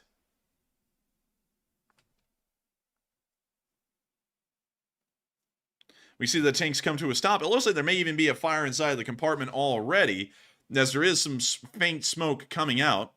We see the crew bailing and immediately running away. We now see the tank getting hit a second time as the Ukrainians are trying to ensure that it will be knocked out. That's the end of the clip, but confirming the loss of another Russian T-72B3. Moving on from that clip and into our next one, we also saw an M2 Bradley at work near Stepove being filmed by a Ukrainian infantryman of the 47th Brigade. We're going to have to mute that, but see him over looking over the top of his trench, and we can see the shells of the Bradley impacting in the distance. The Bradley's probably a couple of 100 yards away. William Mason, fake news, more like you're fake. Get him out of here, get him out of here. I can't handle these fake people coming on my show. You're fake. You get out of here. What's happening? He's not out of here. Get him out of here. We gotta get him out of here. He's not a great guy. He's a terrible guy. Great, terrible guy. The best terrible guy I've ever seen. I walked in here and I said, wow, that's a real terrible guy right there. Really, 100%. But moving on from that and into our... Hey, we both hit him at the exact same time. It says we both got him. Oh, really? Yeah. We blew him up. We blew his ass up just like Soleimani blew his ass up at the airport. And I gotta tell you, his ass went flying. It was sky high, the highest flying ass I've ever seen. But anyways, moving on from that, we're getting into our next clip south of Krasnoyarivka, where we got to see a Russian T-80BV cooking off. Y'all may actually remember that this was a picture the other day, but we were actually able to get that video. And we can see the T-80BV burning right there.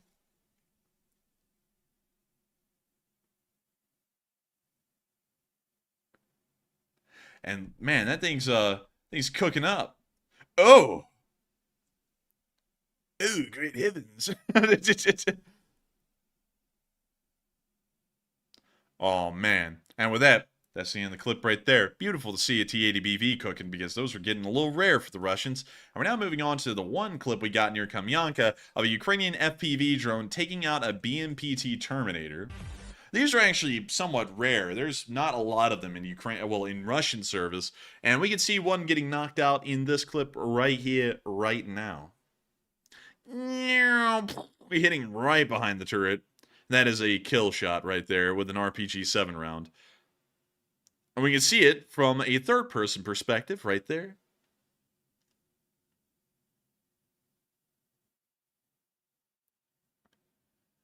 I've got to tell you, it's the greatest drone attack we've ever seen. The greatest. I'm not even kidding. It's greater than everything that's ever been done before. I got to tell you, I looked at that attack and I said, wow, that's a real drone attack right there. Real one. Two chairs. I don't know why that was turning into that, but it was almost turning into two chairs. But anyways, we can see the other FPV drone time-lapsing as it makes its way out to this next BMPT. And it's about to get terminated. It's trying to hide in the bridges, but it won't work. And good night to BC Skyman. We hope you have a great day. Good night to you, BC. And here it goes right under the bridge and right into the engine bay. And that actually is not a BMPT, that was a T-72. We now see the tank burning under the bridge, and if this was a bridge in Atlanta, oh by golly, everyone hold on to your socks. That thing's about to collapse. Crazily enough, did y'all know that low temperatures, I mean, and when I'm talking about low, it's like 550, 600 degrees Fahrenheit, you can actually end up structurally compromising like a major interstate bridge. We found that out in, near Atlanta, I think like a year and a half ago, when a fire was started, I think by a homeless encampment under one of the main interstate bridges there, and the fire didn't get that hot, you know, relative, you know, to most fires that would destroy critical infrastructure, but it ended up collapsing the bridge because apparently concrete gets very brittle and is prone to severe failures when, you know, like put under temperatures of like 550 to 600 degrees Fahrenheit, even if it's reinforced with rebar, from what I remember. I was like, that's bizarre. I didn't think that that would be the case. But anyways, beyond that, And beyond that small rabbit hole, we can see that the Avdiivka battlefield is mostly moving to the north and east of the city of Avdiivka, and mostly focused around Stepove. Really, it's moved on from being the Battle of Avdiivka and to the Battle of Stepove as a minor battle of the major Avdiivka campaign. But moving on from that and further south and into our next clip, we also got to see that near Pisky, the 116th Mechanized Brigade was destroying Russian forces and Russian hideouts. When you see the Ukrainian tank just rolling on in, not caring at all.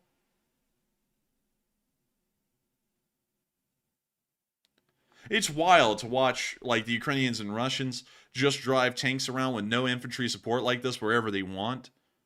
Like, I would feel pretty scared inside of a tank like this because, let's say the Russians have one RPG, you don't know where they are. And you're just driving around hoping that the weak sides of the tank aren't facing them. But we can see them now blasting Russian positions at point-blank range with the tank's main gun.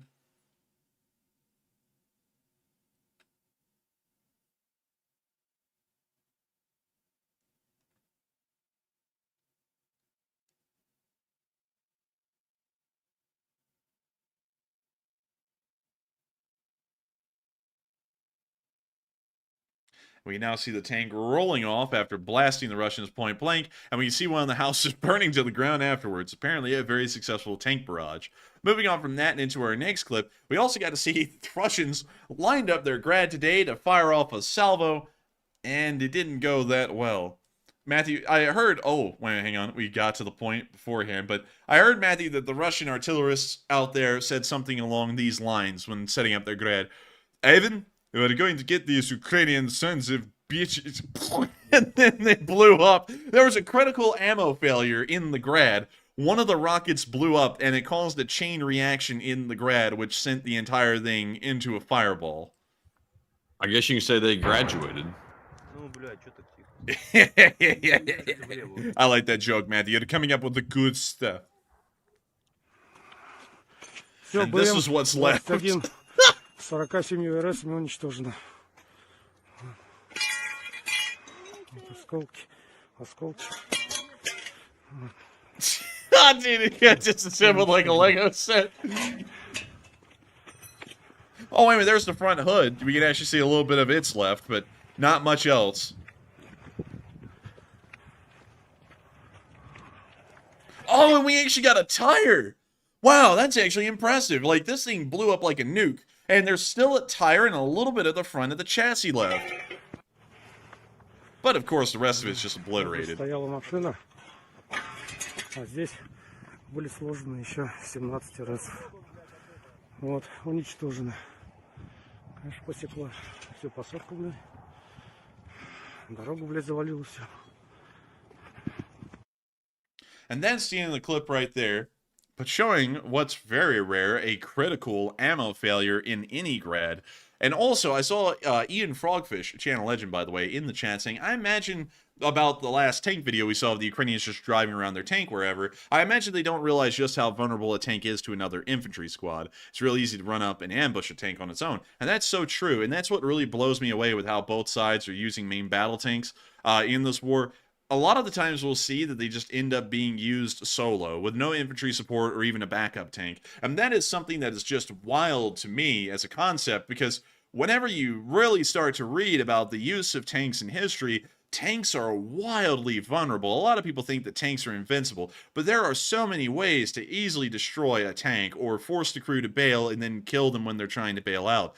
There's so many instances of it, especially in the Pacific campaign, whenever a Stuart or a Sherman was rolling forward onto a Japanese position, every once in a while, things would go badly, and it would wipe out the entire Sherman and the crew. And another thing that is just very wild to me as well, is that although, you know, and I'm not like trying to knock, you know, these tankers or anything, but the Ukrainians say that their tankers are Western trained, but that would usually mean that these tankers would probably refuse to move forward without infantry support, because that is very close to suicide if there are AT weapons in the area. You are going to die. You're going to have to turn the tank at some point and face a weak side to it, or the complete rear of the tank, and once it gets hit in the side or the rear, it is done for immediately. The crew is probably done for immediately as well.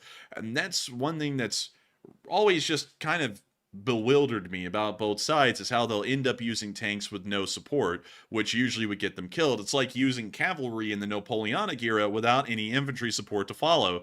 They're shock troops. They're well, the cavalry isn't shock troops, but it's a shock unit. It's not meant to sit there and duke it out. It's meant to do hit and run attacks. And that's, you know, of course, like, it's just like a fundamental, and it's a little weird to see that happen. But nevertheless, it doesn't seem to be doing them that badly, because they're still keeping up with, you know, everything they kind of need to be doing. But moving on over the Marinka and Mykhailivka area, because we already covered that earlier, it's now time for us to move on down towards Staromanivka, because we got to see a Russian tank cooking off in this area as well. And we see a Ruski tank. Oh, and it got hit, and it's brewing up immediately. No chance for the crew to bail, so I'm sure that things are not going well. Oh, wait a minute, one of them did bail. I don't need to tell y'all, but it's a little bit of a heated moment. And when you see that this drone has like 12 times magnification on to be looking at this tank. Now it's up to 5.8, this is getting a little bit closer.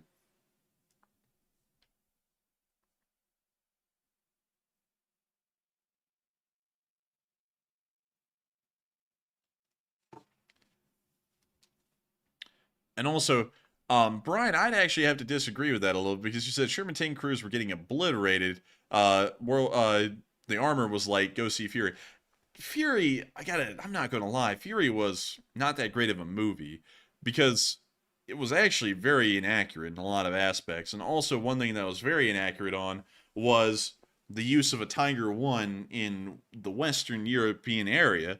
The Tigers that the Shermans would have been coming up across actually would have been a Tiger 2. All of the Tiger 1s were over fighting the Soviets on the Eastern Front. You rarely ever saw a Tiger 1 over on the Western Front. Very rare. Usually it was a Tiger 2 or a Panzer 4. Another thing is that once all 4 Shermans got knocked out in the movie, which was, I'm not going to lie, a little bizarre that they all pretty much got knocked out in the one engagement, the crew of the tank Fury just decided, you know what, we're just going to solo it from now on. And it's like, that would have never happened in real life, because, well, I'm sure many people have heard about this before, but in World War II, American tanks operated in groups of 5. There was no such thing as going out in anything smaller than a group of 5. There was never such a thing as, oh, there's only one machine gun out there, send one tank. It was, there's one machine gun out there, send all 5 tanks. That's just the smallest operating unit in the field. And so seeing that they were then like, oh, you know what? Hey, it's fine to send out one tank. I was like, that's not how it works. And also, another thing that was really weird to me is that they kind of overplayed the vulnerabilities of the Sherman. The Sherman was not that bad of a tank. In fact, it was very good for what it was in World War II. Incredibly reliable with a very good gun. Even the Short 75 was a good gun. And they really tried to make it seem like the Short 75s were just terrible. And the only one that could survive was Fury. And I just didn't get it, because really, in real life, Sherman was a pretty good tank. Decently survivable, as long as it wasn't hit, you know, by an 88 or a Pac 40. And then once it was hit, usually the crew was able to quickly bail out and just go get another tank. The crew survivability rates on stricken Shermans was actually not that bad. Americans just have a tendency to complain about everything and make it sound terrible, but compared to the bailout survival rates of German tanks or British tanks or Soviet tanks, the Americans had the highest survival rate when a crew had to bail. But that's from what I know, and I could be wrong on a thing here or there. But moving on from that and into Mykhailivka, we did get to see 2 HIMARS firing towards Russian positions.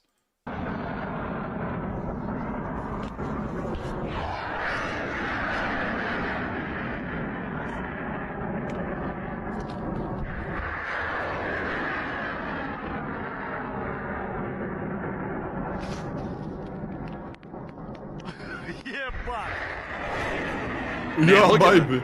Yeah, but look at the smoke cloud they're leaving behind. Like, geez, they're creating a thunderstorm out here.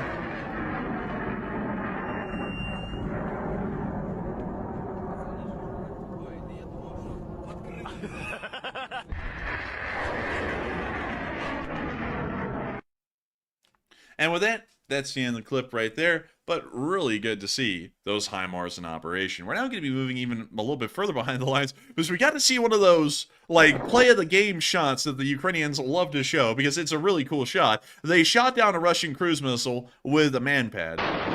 There goes the cruise missile. Get him, baby! And there it goes. Chasing the missile across the horizon. And getting it!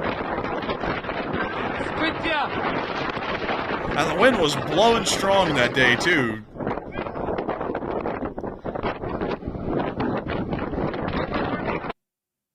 And that's the end of that clip, but hey, you gotta say, it's always impressive to watch a cheap man-pad that's $250,000 or so, and you know, military terms, that's relatively cheap, shoot down like a $5 million cruise missile. What an exchange, what a return on investment, no doubt about it. But we also got to see some Ukrainian soldiers in the south. Now, this is a soldier of the Center 73 unit, which I don't really know a lot about. It's a special forces unit, but one thing I just had to appreciate is his rifle. Wow, what a nice looking AR. Like, really, it is quite impressive. Very nice. Sick, actually. The nice EOTech sight on the top as well.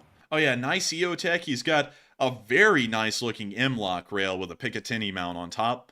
Honestly, I'm not really a big fan of those. I really like the Picatinny all around. We actually talked about that last night. But I do have to say, I am a huge fan of whatever kind of a buttstock this is that he has installed on his AR. I really like that. That is a beautiful looking one. And also, I love the little rubber recoil pad back here because it looks like it would make shooting this rifle, although it really doesn't have a lot of recoil anyways, it looks like it would make it even lighter in terms of recoil and what you would feel when shooting it. Overall, a very well kitted rifle right here. I really like it. Very nice. Wait a minute, hang on. Actually, one thing, not to always be a critic, but I don't like the little stubby vertical foregrips that people put on ARs nowadays. I like the broom handle ones that were really long, almost as long as the mag is. I like that up there because it gives you room for your entire hand to be on it. These, you can see he's struggling to put 2 fingers on it, and I just don't like that. And on top of that, with the broom handle, when the front of the AR starts to get hot, and they do end up getting hot. It takes a while, though, because that external handguard around it, although on mine, it's a Picatinny rail and it is made of steel, it does take a little bit of a while to heat up, but once it heats up, that broomstick handle foregrip really comes in handy because it's still cool. It's made of plastic, so if it ever gets hot, it's just going to melt, and then you know you're in some serious trouble, but you know, you can actually put your whole hand on that instead of putting your hand on a heated up Picatinny rail or an M-lock. But still, beyond that, a beautiful rifle and not a bad loadout. It's just that the little broomstick handle is a preference of mine. But beyond that, really like the rifle. Really good one, and a high-quality one for sure. But moving on from that little bit of news in the Southern Front, it's now time for us to move on up to Kyiv to cover the speech from President Volodymyr Zelenskyy here on day 672 of the war. And so, without further ado, here is the peach! I'm going to make sure we got that thing on Ukrainian, and here we go. Бажаю здоров'я, шановні українці, українки. Передусім, подяка захисникам нашого неба за минулий вечір і ніч. Із 46 шахедів більшість вдалося збити. Важливий результат. Результат, який щодня доводить правильність наших дій, нашої комунікації з партнерами, українські ППО, нашим мобільним вогневим групам, нашим зенітникам вдається захищати державу. І вже доволі активно плануємо січень та лютень міжнародні заходи, які збільшать силу України. Працюємо над новими оборонними пакетами. Сьогодні провів велику зустріч із керівниками українських оборонних компаній. Більш ніж 100 підприємств в галузі були представлені. Зрозуміло, що це далеко не всі, але ті, хто робить дуже сильні речі, ті, хто зміг бути сьогодні в Києві, відзначив державними нагородами керівників підприємств і через них колективи, які зробили найбільше. Загалом у нашому оборонному комплексі вже зараз працюють близько 300 тисяч людей, і це одне з найбільших досягнень нашої держави за кілька років. Український оборонно-промисловий комплекс не просто відновлюється, він стає таким продуктивним, який потрібен для сучасної технологічної війни. Багато приватних ініціатив вже в роботі. 4 з 5 компаній в нашому ОПК – це приватний бізнес, багато державних підприємств, які десятиліттями не працювали, тепер розгорнули своє виробництво і в тому числі нових видів озброєння. На наступний рік ми маємо абсолютно чіткі цілі щодо артилерії, щодо дронів, щодо ракет і щодо броньованої техніки. Один з найбільших наших політичних результатів цього року – це домовленість з партнерами, зокрема і Сполученими Штатами, щодо нашого спільного виробництва зброї, створення нових виробництв, локалізація в Україні, розширення ремонтної бази.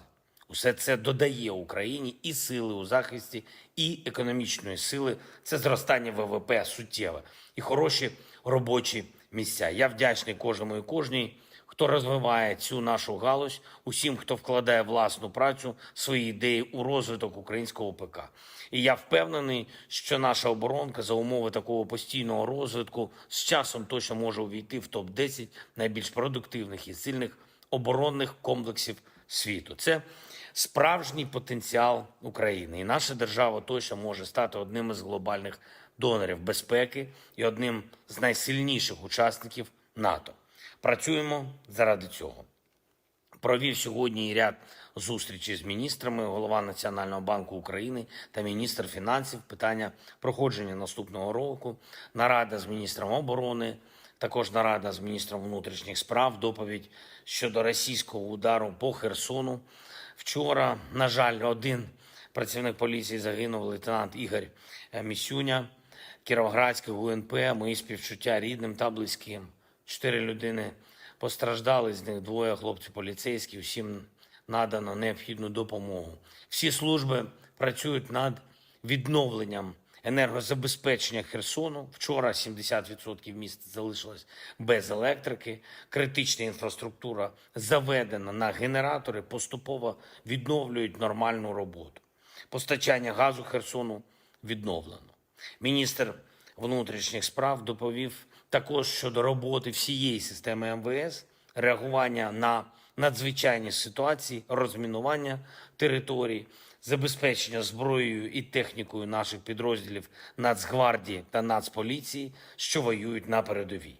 І, до речі, я хочу відзначити працівників Національної поліції України, які віддано служать державі і суспільству, які разом з усіма в силах оборони та безпеки України захищають державу на передовій. Особливо воїнів бригади Національної поліції «Людь», рядовий поліції Віталій Мельничук, капрал поліції Андрій Молочний, старший сержант Дмитро Ганенко, молодший лейтенант Богдан Горук, лейтенант Олександр П'ятничук, старші лейтенанти Олександр Гладир та Іван Кротов і капітан поліції Михайло Главацьких. Я дякую вам, хлопці, за вашу взірцевість в боях. Звичайно, сьогодні мої вітання та наша спільна вдячність усім працівникам контррозвідки Служби безпеки України. Це їх професійний день, підрозділ, який на роботі 24/7, чия робота – це спокій держави і захищеність суспільства від різних ворожих агентурних мереж. Цей рік у контррозвідки був результативним. Дякую вам за це, хлопці. Слава усім, хто воює і працює заради України. Слава нашому народу. Слава Україні. And Herom Slava. And with that, that is the end of the speech from President Volodymyr Zelenskyy, and that wraps up this segment. We're about to be moving on into the next one, but before we do, I just got to say that a lot of y'all have been having some interesting things to say, and all that kind of stuff. You know, like, it's been pretty interesting. Matthew, what do we got? All right, so jumping into our final segment of polls and questions, we have one more poll to address, and the question says, Ukrainian General Zelenskyy says, quote-unquote, he didn't expect Russia to withstand huge losses. And what are your thoughts? 43% said it's a reasonable miscalculation. 41% said he probably should have foreseen it. 8% said unsure, and another 8% said it's a massive blunder by Zelenskyy. And on this one, I must admit that I think he should have foreseen this, because knowing that Putin was, going so illogical by invading Ukraine in the first place, it wouldn't have been too far-fetched to say that he was willing to recruit and mobilize whoever he needed to go fight in Ukraine, which meant mobilizing literally civilians every single day, which is what he's done, to keep feeding people into the meat grinder into Ukraine. So, while I can see an argument for it being a reasonable miscalculation, I think he should have foreseen it personally. But Enforcer, what say you? Can you reread that poll? Says Ukrainian General Zelenskyy says he didn't expect Russia to withstand huge losses. And thoughts? I would say that, I would kind of have expected that because, once again, the Russians do have a recruitable population 3 times the size of the Ukrainians. So I would have an expectation that they would be able to take incredibly high losses compared to Ukrainian losses. But I would say that isn't really anything shocking. I feel like that would just be expected. And so with that, I hope that does address that well. Because, to be honest, that is a little bit of a weird comment to make for a country that has 110 million people living in it, to say, I didn't expect them to be able to take high casualties. That does seem a little bit like an odd statement to me. It seems as though there wasn't some proper, thought or foresight put into how many losses they could take, because clearly they could take a decent amount. It's just that I would say that I'm guessing they're thinking that the political repercussions for the kind of losses they have taken would have been greater in their mind. Maybe that's what he's saying, because beyond that, just on the statistics and numbers side of things, they could clearly take these kinds of casualties, but this is a worst case scenario for the Russians so far. And so with that, I hope that does address that well, and we are on to the next one. All right, so since we're moving on from our poll question, we're moving into our Super Chat questions. And up first, we have a $30 Super Chat from the BC Skyman, the longtime channel legend who sadly already left for the night. He already left to get some rest. But BC, thank you very much for that support. And he did not leave a comment either. He left 2 super stickers of the YouTube creature dancing around. But Enforcer, what say you? And I gotta thank you so much for the support, BC Skyman, and helping this channel to be possible, because it is folks like you who help to make this channel possible each and every day. If it wasn't for folks like you who made this channel possible, we wouldn't be able to be on air right now. We wouldn't have been able to make it to that second Christmas address. We wouldn't have been able to have a $13.7 thousand fundraiser on Sunday. We wouldn't have been able to raise nearly $1.4 million for Ukraine over 2 years. We wouldn't have been able to do any of it because we wouldn't have been able to make this channel possible to run. And I gotta thank you so much for supporting us, because folks like you make this thing possible. And so with that, thank you so much once again. I hope that does address that well. And with that, we are on to the next one. All right, and the next one goes to Renee Love, who puts in a $20 donation, and thank you very much, Renee, for that support. And she said, for your sexy book fund. Whoa. Oh, dear. Hey, I'm not buying them. Okay, so to try and clarify that story a little bit, not a lot, but a little, I ended up having to find out something about those kinds of books because we found out somebody we know reads them. And so we were like, what is that? Because I've never read a book like that before. So with that, I hope that doesn't stress that well, because I'm not getting them, but I found out about them. But nevertheless, thank you so much once again for support and helping this channel to keep on running. And thank you, Renee, for being an absolute legend on this channel. And so with that, I hope that does address that well. And thank you so much once again for the support and helping this channel to keep on running. And we are on to the next one. And the next one goes to Merlin71, who puts in an $11 super chat and also does not leave a comment. So Merlin, thank you very much as well for helping to keep the channel running, and we do appreciate you very much. And Enforcer, what say you? And thank you so much, Merlin, for the support. You were the first super chat of the night. By the way, I like the motorcycle in your profile picture. That's pretty cool in an orange. I like that. Mad very nice. Very nice. And he put in a Shiba Inu. Absolutely eating a heart. I gotta say, thank you so much for the kind support, Merlin, and thank you for helping this channel to keep on running. It is folks like you who help to make this thing possible each and every night, and we are greatly appreciative of everyone who supports the channel. There are so many people who support the fundraisers that we run on this channel, but not that many who support us in making sure that we can keep this thing running. And so we are always greatly appreciative of the folks who make the channel possible, because you know, if it wasn't for y'all, we wouldn't be able to do anything. And so with that, thank you so much once again. I hope that does address that well. And we are on to the next one. All right, and the next one goes to LSA Sergeant Figment, who puts in a 10 and says, tonight on Map Adventures, let's check out Mercy Drive in Orlando. And FYI, it's the most dangerous part of town. I never, ever go there. and I make sure I'm locked and loaded if I'm within 10 blocks of that area.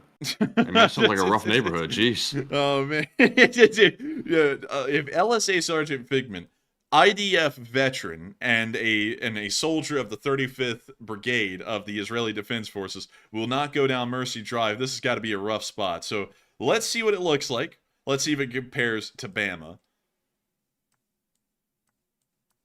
Dude, this would be considered a nice side of Alabama, like a nice side of Montgomery in particular, or Birmingham for that matter. This isn't that bad, actually. But looks can be deceiving. And also, the Florida sun makes everything look nice because everything's all bright. But wait a minute.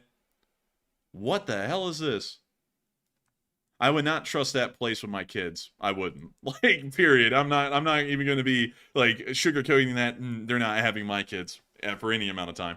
But I mean, honestly, Matthew, this isn't that bad of a place. Like, compared to, like, It's really not. Yeah, I mean, if this is the worst spot in Orlando, LSA Sergeant Figment, that's not that bad. Orlando must be an actual pretty nice city because of that. Because here in Alabama, and I hate to say this because there are a lot of people who like pride themselves on growing up in rough places. We really don't. It was just like a fact of us growing up.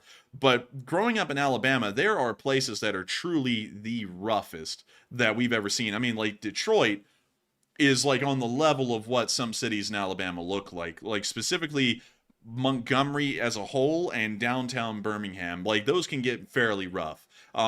And so, like, whenever we go anywhere else, usually we're actually pleasantly surprised that the worst parts of most cities look like the average part of a lot of Alabama towns and cities. So, you know, and also, Angry Piggy said, we've seen much worse on this channel. And I gotta say, LSA Sergeant Fimi, you are blessed, really. Like, I didn't know Orlando was that nice where this is considered to be the worst. Now, I will not doubt it, though. I bet you it is pretty rough because, you know, even with a place that looks like that, there could always be, you know, gang violence, shootings, drive-bys, that kind of stuff. It happens normally. Like, when we lived near Montgomery, Alabama, because at a part of our life, we pretty much revolved around Montgomery, there were people, like, getting murdered at the gas stations just a couple of blocks away from us, while we were there, you know, and it was fairly common for that kind of stuff to happen. There was just murders all over the place. And by the time we moved to Birmingham, there really was no rhyme or reason to any of the murders that were happening in Montgomery or places to avoid. It was literally just a free-for-all. Like, people were getting murdered on the nice side of town, the bad side of town, the midway side of town.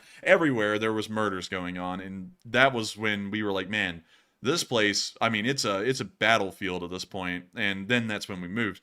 But if that's the worst part of Orlando, I might have to consider moving down to Orlando. That's not that bad. But nevertheless, make sure to stay safe, because while it doesn't look bad, it can still be very rough of a place.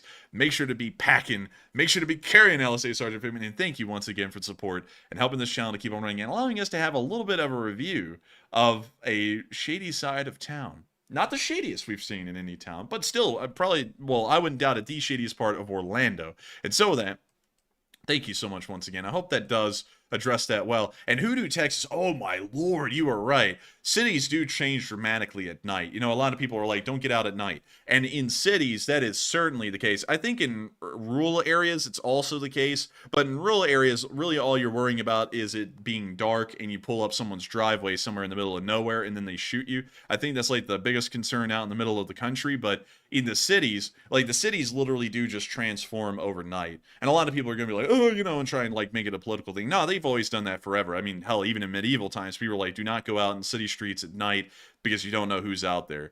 Like, you know, the saying, I think this is like a ancient saying, and I think it's completely true. The freaks do come out at night for the most part, and so you just, you know, get in your house and don't go out at night. That's my honest take on like city living. Don't go out at night because bad things happen at night. But with that, thank you so much for adding that in, and thank you, LSA Sergeant Figment, for the support. I hope that does address that well. And with that, we are on to the next one. And this one goes to Jason Carpenter, who puts in a 10 and says, hi guys, a great stream, and I was wondering how the Ukrainian army will utilize the Abrams, and your thoughts please, the LSA rules. And thank you so much, Jason, for asking a really good question. To answer it, and also thank you for enjoying the stream, and thank you for supporting it as well, because it makes it possible. The Ukrainian army will most likely utilize the Abrams. I'm thinking a lot like the Challenger 2. We probably won't see it in action much.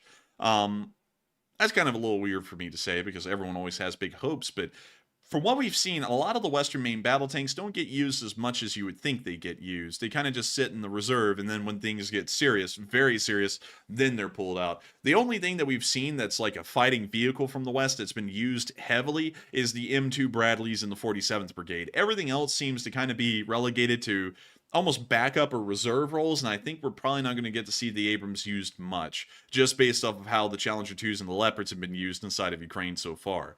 And so with that, I hope that does address that the best I can. And thank you so much once again for support, Jason, and helping this channel to keep on running, because if it wasn't for folks like you, we would not be able to make this channel a reality. And so with that, we are on to the next one.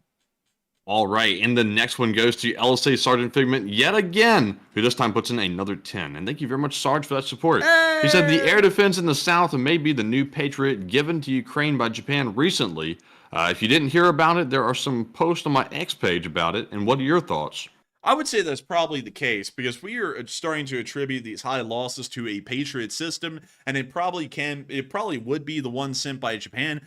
Or they may have taken the Japanese one, moved it to somewhere like Kyiv, and then transferred one of the more operational, more seasoned Patriot batteries further south and into the heat of the southern front lines. Regardless, however, the Japanese Patriot probably does play into the story somehow. Either it is the Patriot down there, or it's the reason why another Patriot battery has been transferred into this area. So I would certainly agree with you. The Japanese Patriot is probably having an impact on everything that's going on in this area. And so with that, I hope that does address that well, and I thank you so much once again for the support and helping this channel to keep on running, because folks like you, LSA Sergeant Figment, folks like you who support this channel help us to make this thing possible. Of course, support sometimes can be low, but nevertheless, any support counts, and any support helps us to keep this thing rolling. And we thank everyone who throws in support, whether it be massive, whether it be small, all of it adds up to help us to keep this thing rolling. So thank you so much once again, LSA Sergeant Figment. I hope that does address that well. And we are on to the next one. All right, and believe it or not, that was our last super chat to address, No so way. we are moving on. There's no capping here, man. No capping. Now, we're moving on to our live chat questions, and first up, we have the Morse code decoders of the stream, and tonight, we had the entire roster as always. We had Cliff Simonson, Mark Hodges, Earl Bernew, Paul Schultz, Kevin J, Rumpelstiltskin, Toxic Bananas, Ty Lines LSO, and David Millsaps. They said tonight's Morse code cipher is, Ukraine is showing that even against heavy Russian forces, there's still victory. And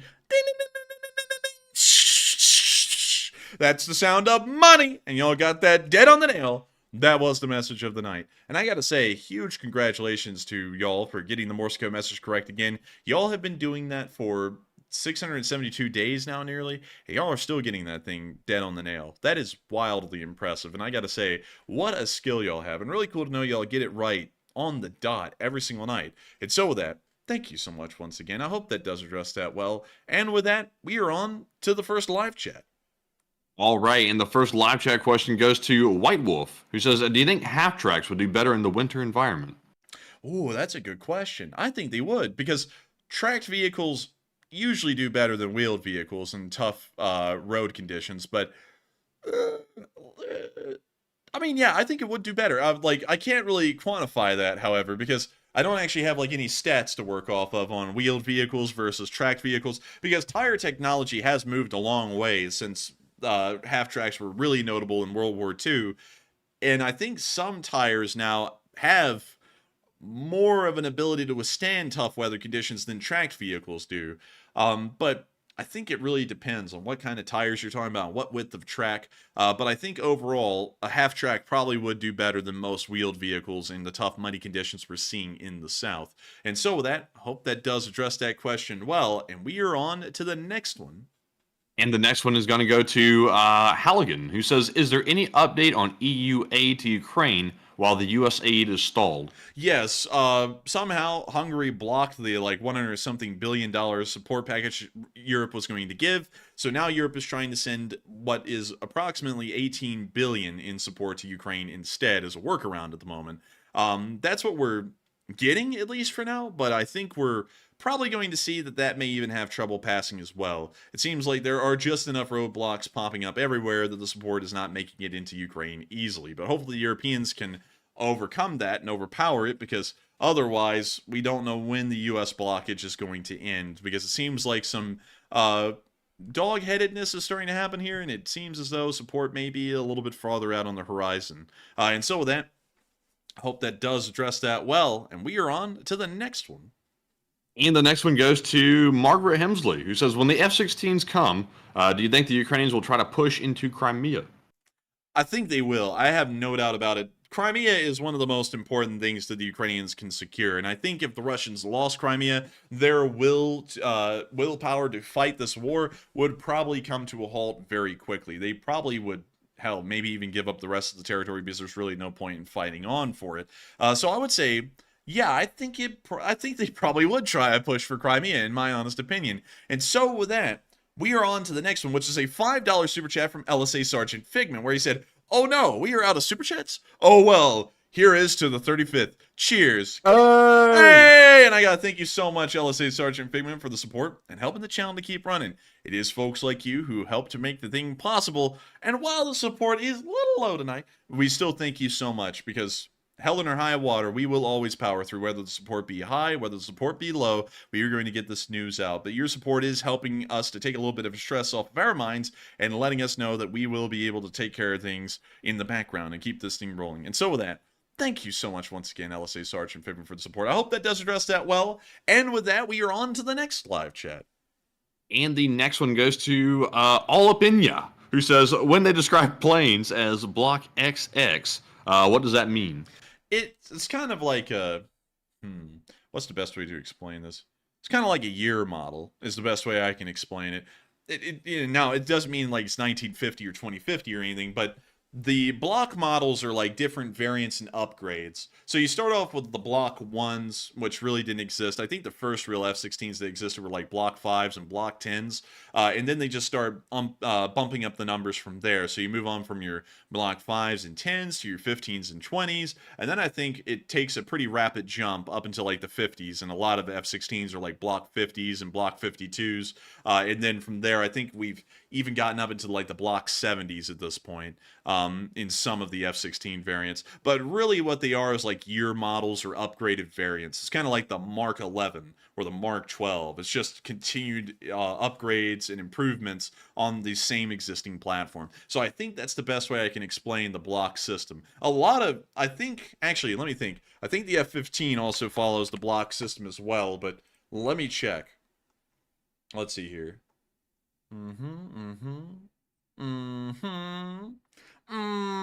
Okay, so actually the F-15 does not follow the block variant system. It's just the lettering system that we normally see: the F-15A, the B, the C, the D, the J, which is specifically for the Japanese. That's their export variant. The DJ, which is the training version of the Japanese variant. And then we have the F-15N, which I don't think ever went into service, and it doesn't appear it did. And then we have the F-15E Strike Eagle, which is probably one of the more commonly known variants of the F-15, and then you have the F-15 SE, which stands for Silent Eagle. Ooh. And then you have the F-15 2040C. Pretty cool. Oh. Now, this is also fairly interesting. The F-15E Strike Eagle is a modification of the F-15 that allows it to do air-to-ground rolls very well. And it's really interesting because the F-15 was originally designed as a pure-blooded air superiority fighter. That was its entire job. And now it's evolved into being not only the best air superiority fighter in history, because it has an undefeated track record, it's never been shot down in combat, it also is now an air-to-ground support aircraft, and that is very interesting because you're taking the best air superiority fighter and you're also turning it into, nowadays, one of the best air-to-ground vehicles as well. And from what we know, the F-15 is such a good aircraft, the Air Force doesn't really have a clear date that it's going with, that they're going to be retiring the F-15. The F-15 is a lot like the B-52 at this point. It's just going to survive in perpetuity until the United States collapses or, the world ends, one or the other, at least at this point. but still a very good aircraft. I cannot tell y'all enough. I cannot say this enough. The F-15 truly is the best air superiority fighter out there by proven track record. The F-22 and the F-35 are better statistically from what we know, and those aren't even off of public stats. That's just based off of guesses, but at the same time, it is, by the track record, the best. It has never been shot down. Ever. Even in the Gulf War, it was never shot down. No other aircraft can boast that claim. I think like 3 to 4 F-16s were shot down in the Gulf War, and it's still a very good aircraft. A lot of people consider it to be one of the best, but the F-15 still beats that F-16 out by miles. So, gotta tell y'all, by the numbers, this is the best air superiority fighter in the world. Now it's also the best multi-role fighter, well, multi-role jet in the world as well. But anyways, with that, I hope that does address that well. Not to rabbit hole on that too much, but with that, we are on... Wait a minute. Hold up, I do have to address this. Angry Penguin hit it. He told it. Gaston Glock died today. I don't know if that's a shock to many people. Oh, yeah, but I he heard died about at that. he died at 94 today, the inventor of the Glock. I've got to be honest, I'm not that big of a fan of a Glock, but I will say that while I'm not a fan of it, Glocks are the most synonymous and common pistol out there really in the world at this point right now, especially in the United States. And it's crazy to think that such a innovational weapons designer died today. It's a lot like hearing that John Moses Browning died, or a similar gun designer. He's up there on that level just because of how common the Glock became. But very unfortunate to hear. But with that, we are on to the next one. All right, and the next live chat question goes to Rangers Rule, who says, will China take advantage of everything going on and make their move on Taiwan? I don't think so. I think they're probably going to bide their time and sit around, because an invasion of Taiwan is very tough to pull off. And not only that, Taiwan probably, well, I'd say that, but we never really know at this point, probably going to have the backing of the United States for the most part, from what we know. And so with that, I hope that does address that the best we can, fairly well, because I don't think that's going to be happening anytime soon. Although some people say it's literally right around the corner, but they've also been saying that for 2 years now, and it still hasn't happened. But with that, we are on to the next one. All right, and this one goes to Bernard Rubin, who says, we know that the national dish of Ukraine is borscht, but what is their national drink? I think it's kvass, which is some kind of like a, well, they call it a soft drink in Europe, but it is slightly alcoholic. But this is it, kvass. I think that's it. It's apparently cereal based, so you can get your Lucky Charms out. You can make yourself some brew, but beyond that, that's what we understand to be. I think it's kvass, from what I understand. And we can see it's associated with the Polish, the Russians, the Belarusians, the Ukrainians, the Estonians, the Latvians, the Lithuanians, and even the Uyghurs of, let's see, what would it be? Western China. So that is actually pretty wild that it spans that far. But nevertheless, I hope that does address that well. And we're going to be moving on to the next one, which is from Halligan218, who threw in a 5. It's his first Super Chat ever, and he said, long-time listener, first-time contributor. Thank you both for all you do to run the news. And thank you so much. Let's go! Thank you so much, Halligan, for the support and helping the channel to keep running. And thank you so much for enjoying the channel enough that you find it worthwhile to support. Folks like you help us to make this thing possible, and if it wasn't for folks like you, we wouldn't be able to be on air right now. And so with that, thank you so much once again for support. I hope that does address that well, and thank you for being a first-time supporter, but a long-time listener. That means a lot to us. And so with that, we are, funnily enough, we have run out of questions, I've been told, and we are on to the final question of the night. And so, who is the lucky last person who threw in the lucky last question of the night? And that viewer is Jonathan Schott, who says, I've been noticing that more and more drone footage seems to be cutting out earlier as it is grainier than it used to be. And do you attribute this to a decrease in quality or jamming? I have a feeling it's probably a decrease in quality because as time goes by, they're probably having to scrape the barrel for electronic components because they're probably not able to meet the demand of the Ukrainian armed forces. So it may be a decrease in quality of the drone's operating systems.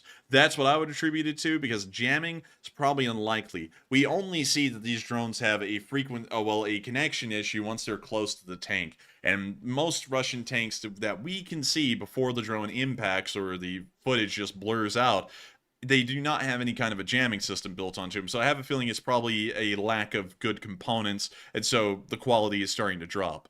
But with that, I hope that does address that well, and we have reached the end of tonight's stream. I got to thank every single one of y'all so much once again for watching. It is always an honor and a pleasure to run this news for y'all, and I thank you all so much once again for being here with us tonight as we cover the past 24 hours of the news of the war. We'll, of course, be looking forward to seeing y'all all tomorrow at 10 p.m. Eastern Time to cover the next 24 hours of the news of the war in Ukraine, and of course, good night, good luck, stay safe, take care, Slava Ukraini, and long live the Lee Spring Army. The Lee Spring Army never dies.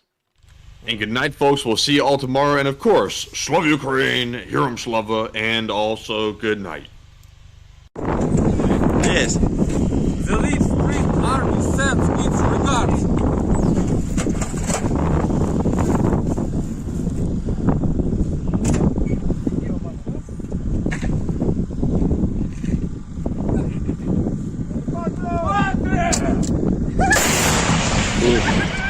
Русский военный корабль. Предлагаю сложить оружие и сдаться. Русский военный корабль, иди нахуй.